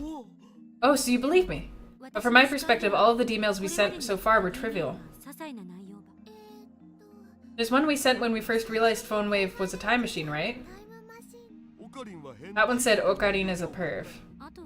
And during the preliminary D-mail experiments, I sent dozens to Okabe's phone, but they were all insubstantial, so I don't think they could have changed the past. I sent 2 of them when I was trying to win the match against Ferris. There was one more. The first email Okabe accidentally sent said that I was dead. From my perspective, we sent several more. You mean how you sent the winning Lotto 6 numbers? And how Luka-chan bought a ticket with those numbers but didn't win? But nobody aside from Okabe remembers him sending it. But I showed you guys afterwards. It was still in my phone's arrival history. We were so close. Is that all? No, there's more. Moeka and Lukako each sent a D-mail. Oh right, that's what you claim, but Hashida, Mayuri-san, and I don't remember either of those. Oh, Mayushi's getting a headache. I already told you guys, I'm the only one who keeps his memories after the world changes. So according to your perspective, when did the IBM 5100 disappear? Did it just happen? When's the last time you remember seeing it in the lab? Luka is definitely a girl now. Mayushi just said Luka-chan. Oh shit! Well, I put my index finger to my forehead and searched my memories. IBM 5100. I'm sure it was August 3rd. I remember it being in the lab on August 3rd. Are you certain? I think so. So many things have happened. My memories are a jumble. Let's go over the events which led me to me obtaining the IBM 5100. I heard Ferris was a retro PC maniac who knew about the IBM 5100. I learned that 9 years ago she donated her IBM 5100 to Yanabayashi Shrine. I asked Lukako's dad for help, and he lent me the IBM 5100 just like that. Mission complete. At the very least, Ferris and Lukako should remember what happened. Give them a call. First up is Lukako.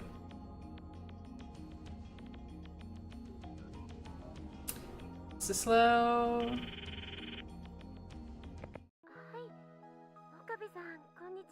Hello, Okabe-san. Please forget what you saw the other day. I saw something? My cosplay. Oh, that?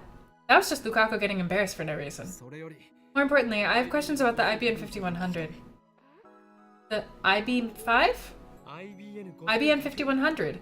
About 9 years ago, someone dedicated a retro PC to Yanabayashi Shrine.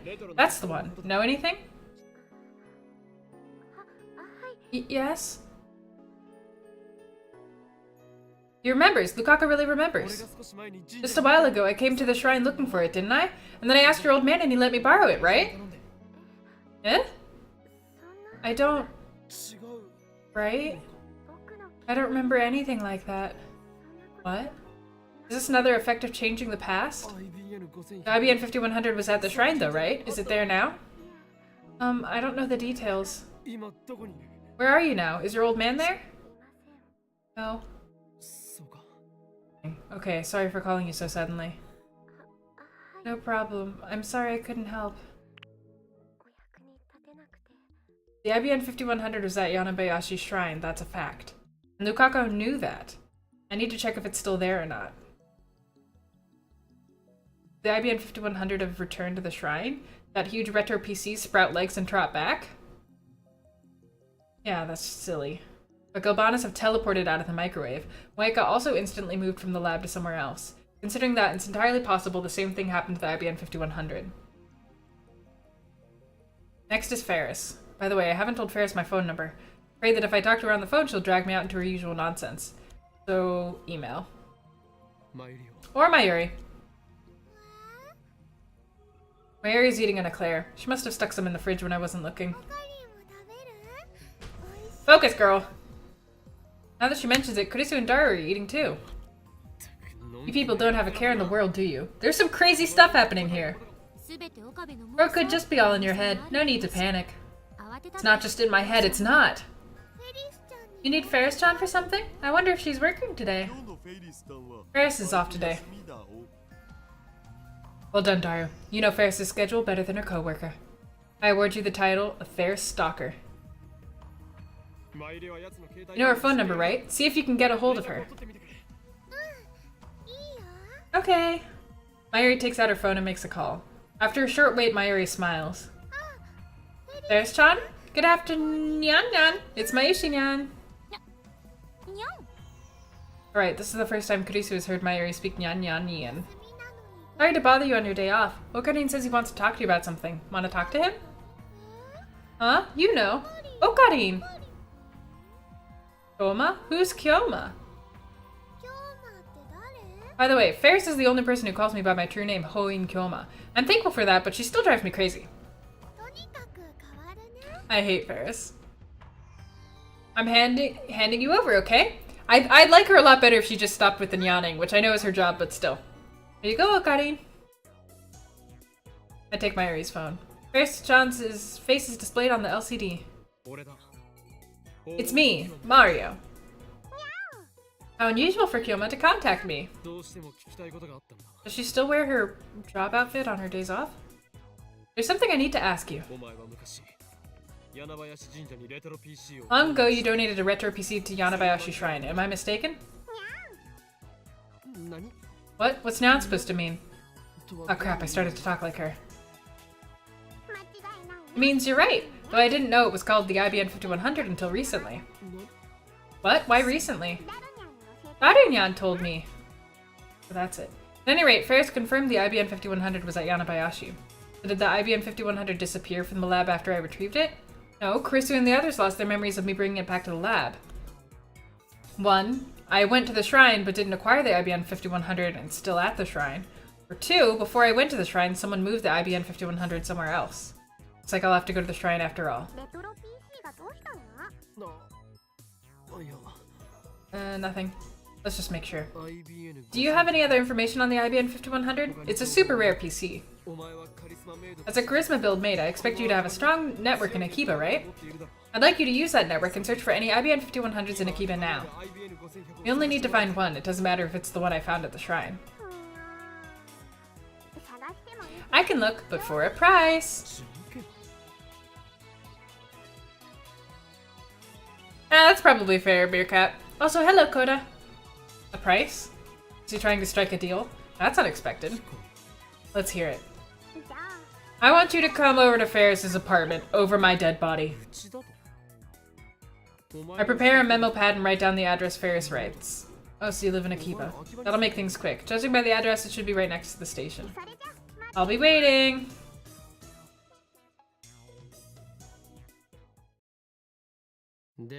It's going. I look over my shoulder with a frown. Why are you guys tagging along? Man, does this game have no sense of urgency?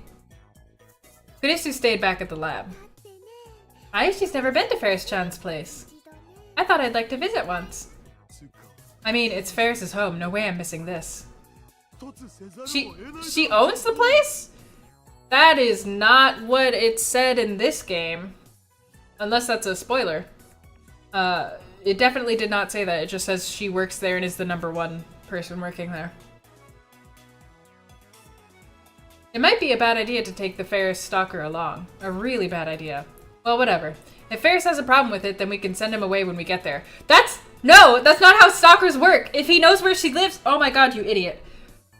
Nothing else matters as long as I get Ferris to search for an IBM 5100. Of course, if the IBN 5100's at Yanabayashi Shrine, then that won't even be necessary.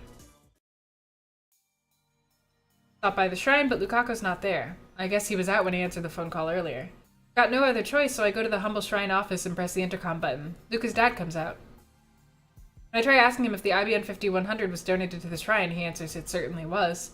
But after he tries looking for it, he says he can't find it anywhere and has no idea where it went.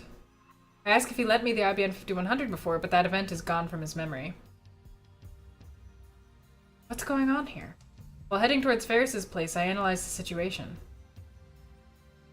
The IBN 5100 has disappeared from the lab, even though it was there just a few days ago. It has also disappeared from Yanabayashi Shrine. It's like some god is messing with me, moving it every time I get close. The D-mails definitely have something to do with this. I can only begin to imagine how the past has changed. At any rate, it looks like we'll have to rely on Ferris. The usual weekend crowd packs the front of Akiba Station. Girls dressed in maid outfits and school uniforms diligently distribute flyers to the passers-by. That is not what this background shows.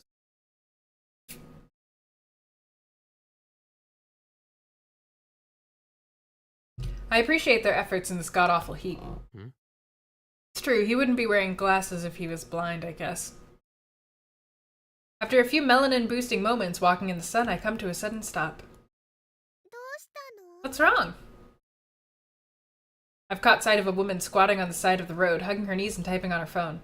That's got to be Lab Mem number 5, Kiryu Moeka. Wait, is she still a Lab Mem? Mayuri and Daru don't remember her. Well, whatever. What luck! There's something I need to ask her. I run up to Moeka. Oi, Shining Finger! I try getting her attention, but she's stuck in her own little world.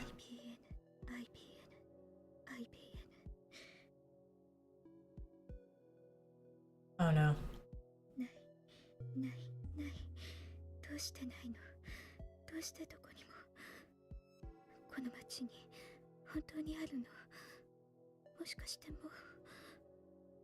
God. Are you listening, Shining Finger? It should be here. Has to be. FB said so. No reaction. Kiryu Moeka! Moeka stops muttering. She finally looks up. Actually, she just looks at my feet. Okabe-kun? Did you take the IBN 5100 from the lab? Mayuri and Daru look askance at me, but I ignore them. I don't want to believe that it was you. You are a fellow lab mem after all. But you did display an unhealthy attachment to that computer. So, was it you? You found an IBN 5100? I found one, but it's gone missing. Missing? Don't worry, I won't report you to the police, as long as you return it, that is. The normally expressionless Moeka frowns in bewilderment. You don't remember, do you? Moeka shakes her head faintly. Then she looks down and begins operating her phone at high speed. You're not making any sense. Please explain. Did you really find an IBN 5100? Where? Really doesn't know? If the IBN 5100 had been stolen from the lab, then Moeka would be my first suspect. Okay, so it's not Moeka. So it has to be Part-Time Warrior. It has to be John Titor, right? It can't just be that they got rid of the computer because Lukako's a girl now. But the IBN 5100 disappeared from Yanabayashi Shrine, not the lab. It can't have been Moeka's doing. So it was the D-mail? Perhaps the work of CERN? I'm sorry, Finger. I squat in front of Moeka and bow my head. I suspected you. A lab mem, a comrade! I'm the worst sort of man. Hit me, please. I don't mind. But there's one thing I want you to know. In my long years running from the organization, I've grown unable to trust anyone.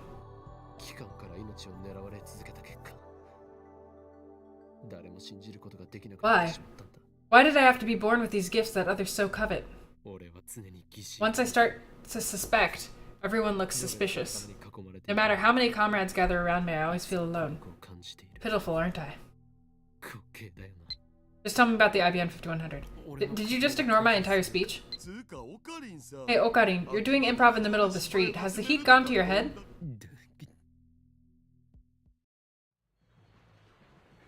Moeka doesn't know I had an IBN 5100. And judging by her responses, she hasn't found one either. I feel like I'm getting farther and farther away from my goal. I've been been thinking. Moeka-san sure is pretty, isn't she? She's got a nice figure and she's tall, too. You'd look great in one of my costumes. What? For a second, I doubt my ears. I approach Mayuri. You've met Moeka before? Sure I have. When? I grab Mayuri by the shoulders and shake her. Her head bounces back and forth. When you brought her to the lab. Wait, what? I did? Daru, do you remember her? Sure, we met at the lab. What the hell is happening?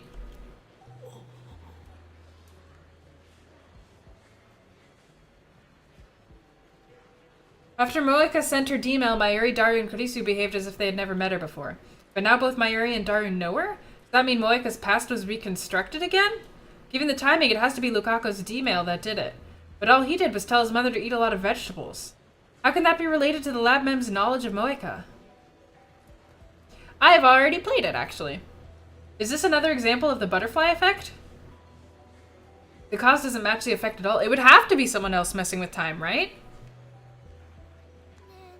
Okarin, we need to get going. Ferris-chan's waiting, remember?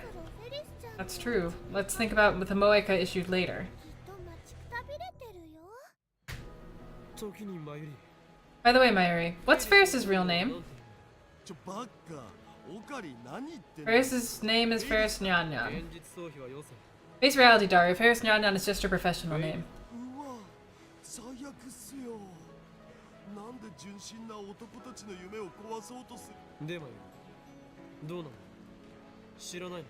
Well, Mayuri, don't you know? Is it okay for Mayushi to tell you? It's not like you took a vow of secrecy, right? And besides, we're visiting your home, so we'll find out soon enough. I guess you're right. But promise to keep it a secret, okay? Like from the masters who come to May Queen. Okay, Ferris-chan's real name is Akiha Rumiho-chan.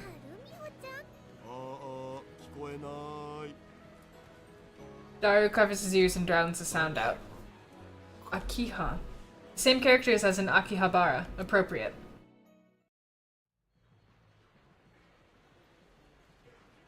Jesus. Our destination turns out to be the high-rise apartment building next to UPX.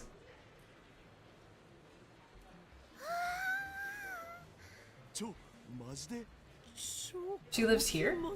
We stand for a while, staring wide-eyed at the towering building before us. According to the address Ferris gave me, she lives on the top floor, all the way up there. Did I get the wrong address? No, I wouldn't make such a stupid mistake. Is Ferris working for the organization? I scan the area. No suspicious figures in sight. Does she have men in black waiting to haul us off to a re-education camp? Nice delusion, man. The truth is stranger than fiction. Besides, don't you think it would be super moe if Ferris turned out to be a rich girl character? Nice delusion yourself. Let's go in! When we call the top floor via intercom, we're greeted by the voice of an elderly man. He lets us in immediately once I introduce myself as Hoin Kyoma. It feels like we're walking into a trap, but I can't turn back now. Maybe she does own it, I guess. When we get off the elevator, the elderly man from the intercom is there to lead us inside. He turns out to be a silver-haired gentleman in a tuxedo. A real-life butler. He does indeed look like a stereotypical butler. He fits the bill so well you wouldn't think it was anything else. Mistress, Hoin Kyoma and friends have arrived. The butler leads us into a room. Ferris is standing before a large window with a panoramic view of Akiba. Thanks, Kuroki. I've never seen her wearing anything other than the usual maid uniform, so it's refreshing to see her in her plain clothes. Why does she still have her cat ears on? I want to ask, but can't help but wonder. I restrained myself. Even if I did ask, she would just say something like, I was born with these. Mayushi and Daru came too? Ferris's eyes twinkle when she sees Mayuri and Daru behind me. I silenced the mouth-breathing Daru by introducing his ribs to my elbow. They followed me. If you don't want them here, I'll send them home. No fur off my back. Everyone's welcome. Is she like a real furry? Wait, you talk like that even in your own home? What do you mean? Gonna play dumb, Akiha? Rumiho?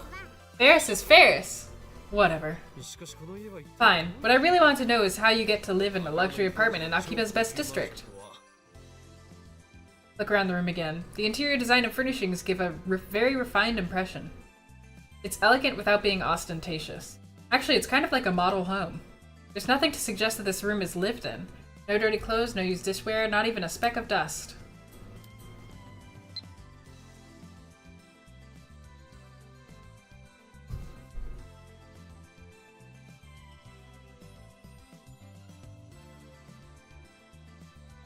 That butler, or maybe even some real maids. If there's a butler, there have to be maids, right? Must be constantly cleaning up. Speaking of the butler, he's disappeared. I didn't even notice him leave. Clearly a master butler if he can move so quietly. Ferris, just who are you? Like I said, Ferris is Ferris, yeah? Ferris says it so nonchalantly.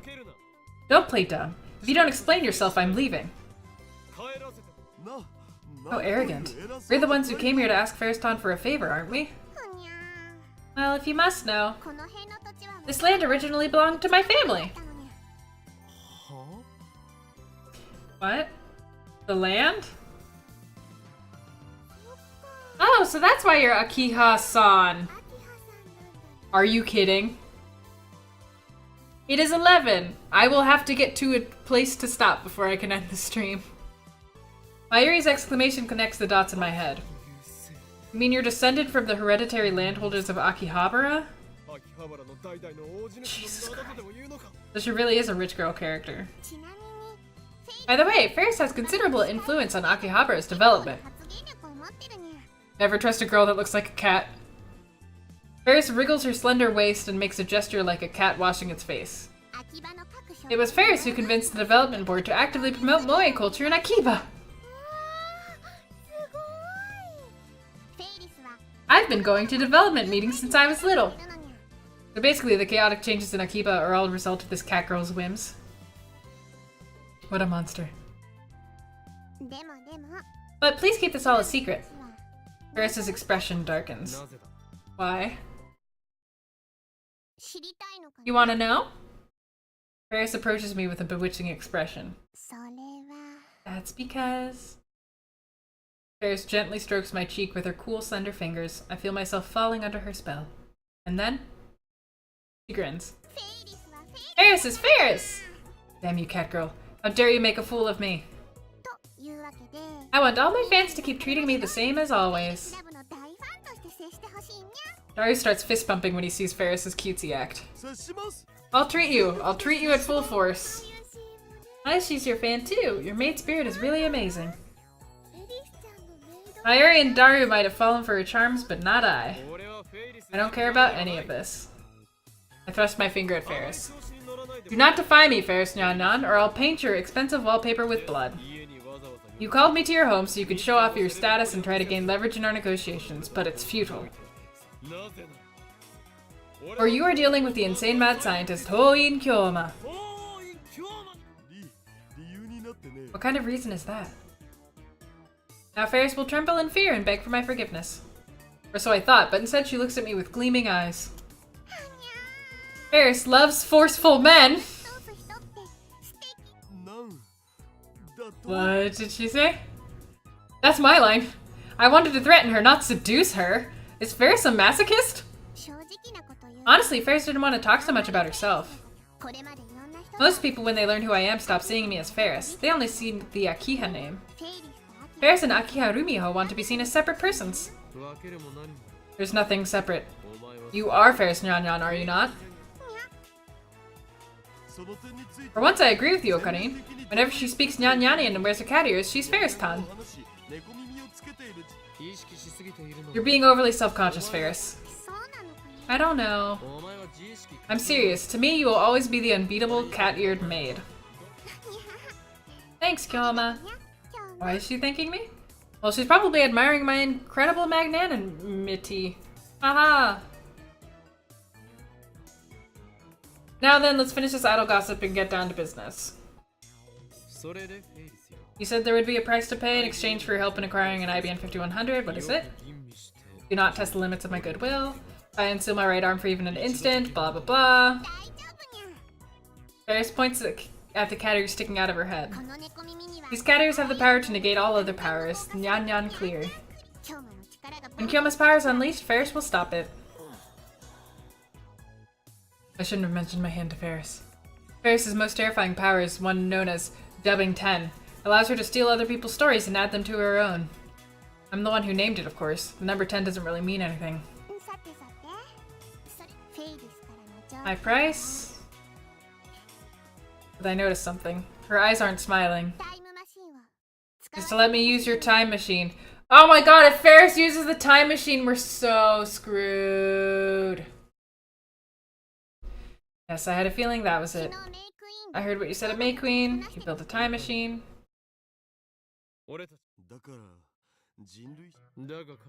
Don't misunderstand. We call it a time machine, but it's not the kind you can hop into and fly to whenever you want. All we can do is send a 36-byte email to someone's phone in the past. Ferris is also a chunie, except a very rich one. But even that is worthy of a Nobel Prize in Physics. It's a transcendental super invention that will alter the course of human history forever.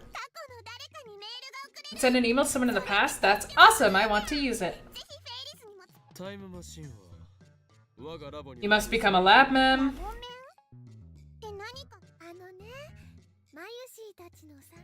Oh god. This is happening.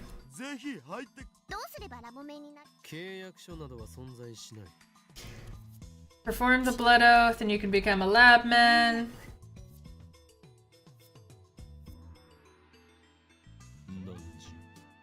If thou dost desire to join the hallowed order of lab mems, then by the code passed down in the high ancient from an age long forgotten. Pledge thy flesh, thy bone, thy blood, and thy soul to the grail of heaven and swear fealty everlasting. I know, she's already, like, completely warped Akiba, and we want to give her access to a time machine? I'm just gonna skip all this because it's boring. I shall take the blood oath. She grabs a small knife and slashes it against her wrist. She's insane. Oh, okay, it's a paper knife. It's not a real knife. Okay, you're Lab Mem 007. Perfect, so now I can use the time machine? Sure.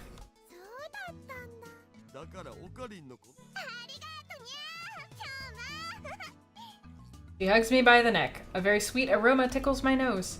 And something very soft tickles my...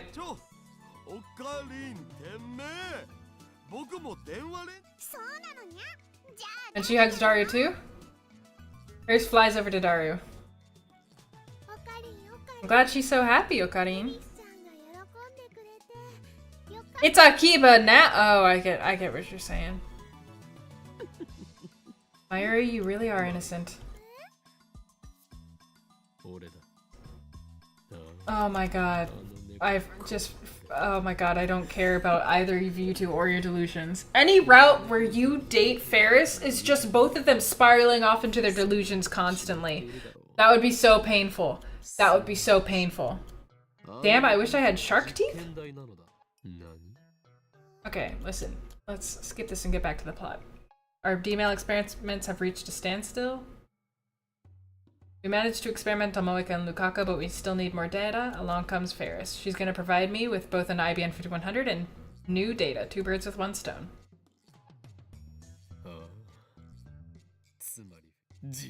It's we who are using her. We're proceeding to the next phase of the experiment. This is the choice of Steins Gate. El Sai Kongru. And Ferris blows into her ear. It's too late, Ferris Nyan Nyan. You've taken the blood oath. If you break it, ruin will befall you. There's no escape. The time machine is in our lab. This time we'll make use of the phone wave's original function and send the email by remote control. Oh. We're time traveling right now?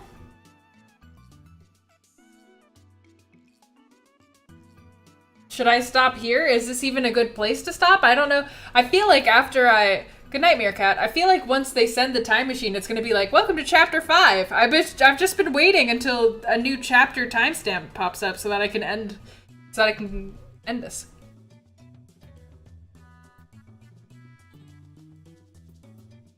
Why would anyone do that?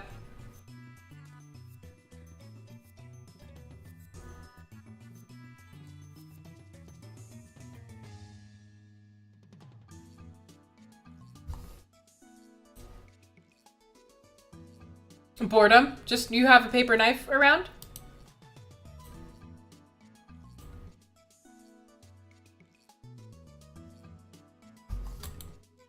It is not. I don't think so.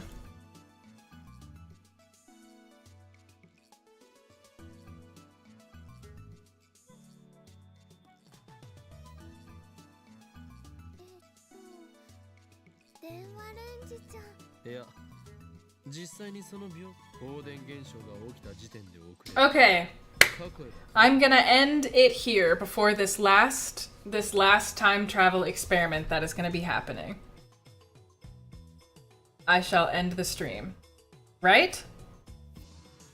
Do you guys want to see this experiment or do you want to end it here?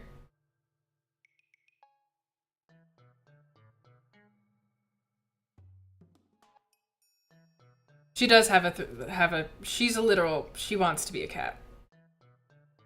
End it here?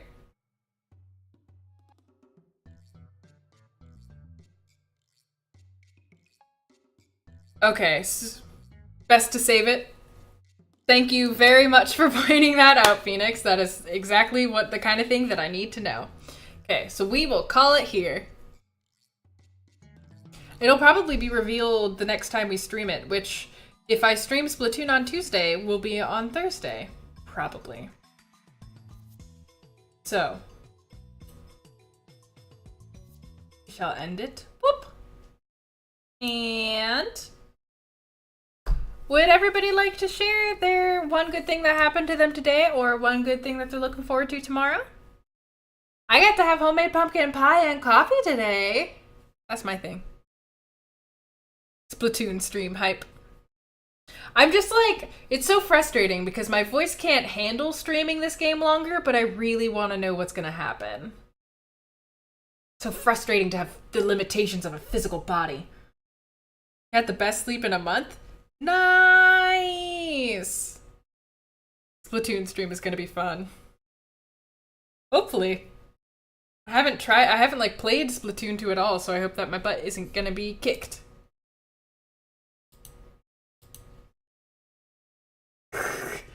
.007. Ferris scares me. She's a woman used to getting what she wants. It's the most dangerous type of human.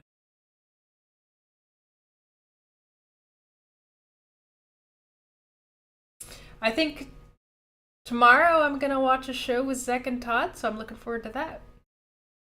Game of Thrones was rad and spaghetti was nice. Sounds like a nice day. Today you learned how to do the cashiering at work. I'm glad you found it fun. Yeah, Splatoon. Made some progress on the look you're planning for your school's drag show in the fall? Oh man, that sounds awesome! That sounds awesome. Congratulations. I hope that show goes well. Getting to play Splatoon is nice because you usually get disconnected. Oh. Sorry. Hope that doesn't happen.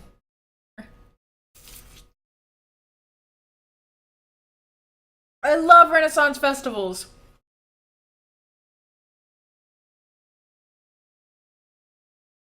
Nice, Squid.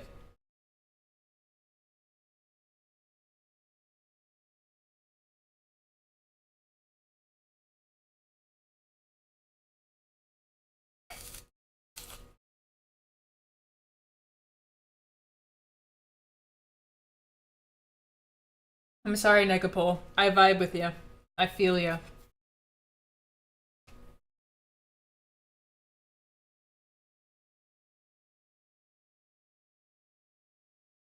Through playing enough Splatoon, you found the times that you can use. That's hilarious. It takes an intrepid soul to make their own dreams come true through hard work and dedication. Or something.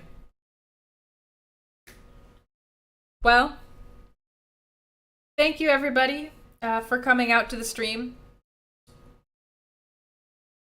Cosplay-esque? Oh my god, that sounds amazing! I hope you take a picture of it when you're done. That sounds fun.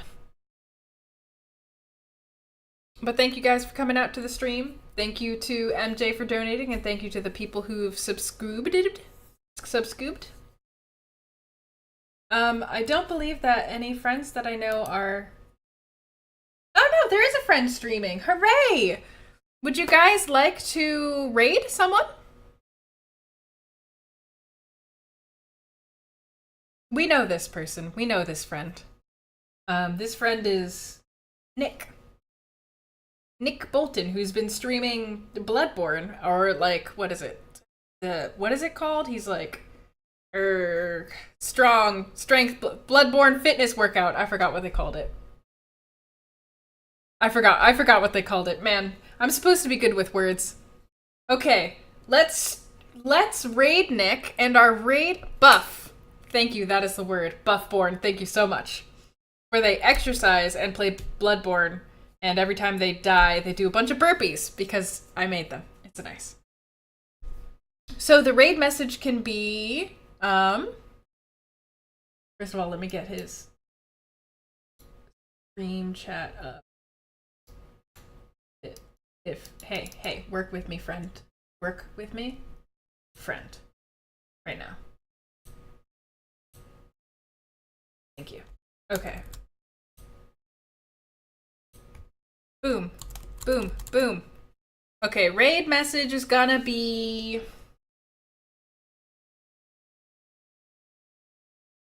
Luka-chan. Can it be Luka-chan? Can we raid with Luka-chan?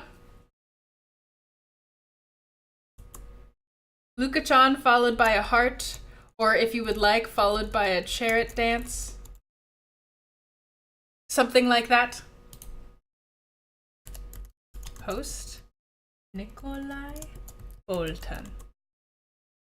So, with that, I shall see you guys over there. Thank you for coming, and I hope that you have the rest of your time here on this planet. There we go. Nailed it.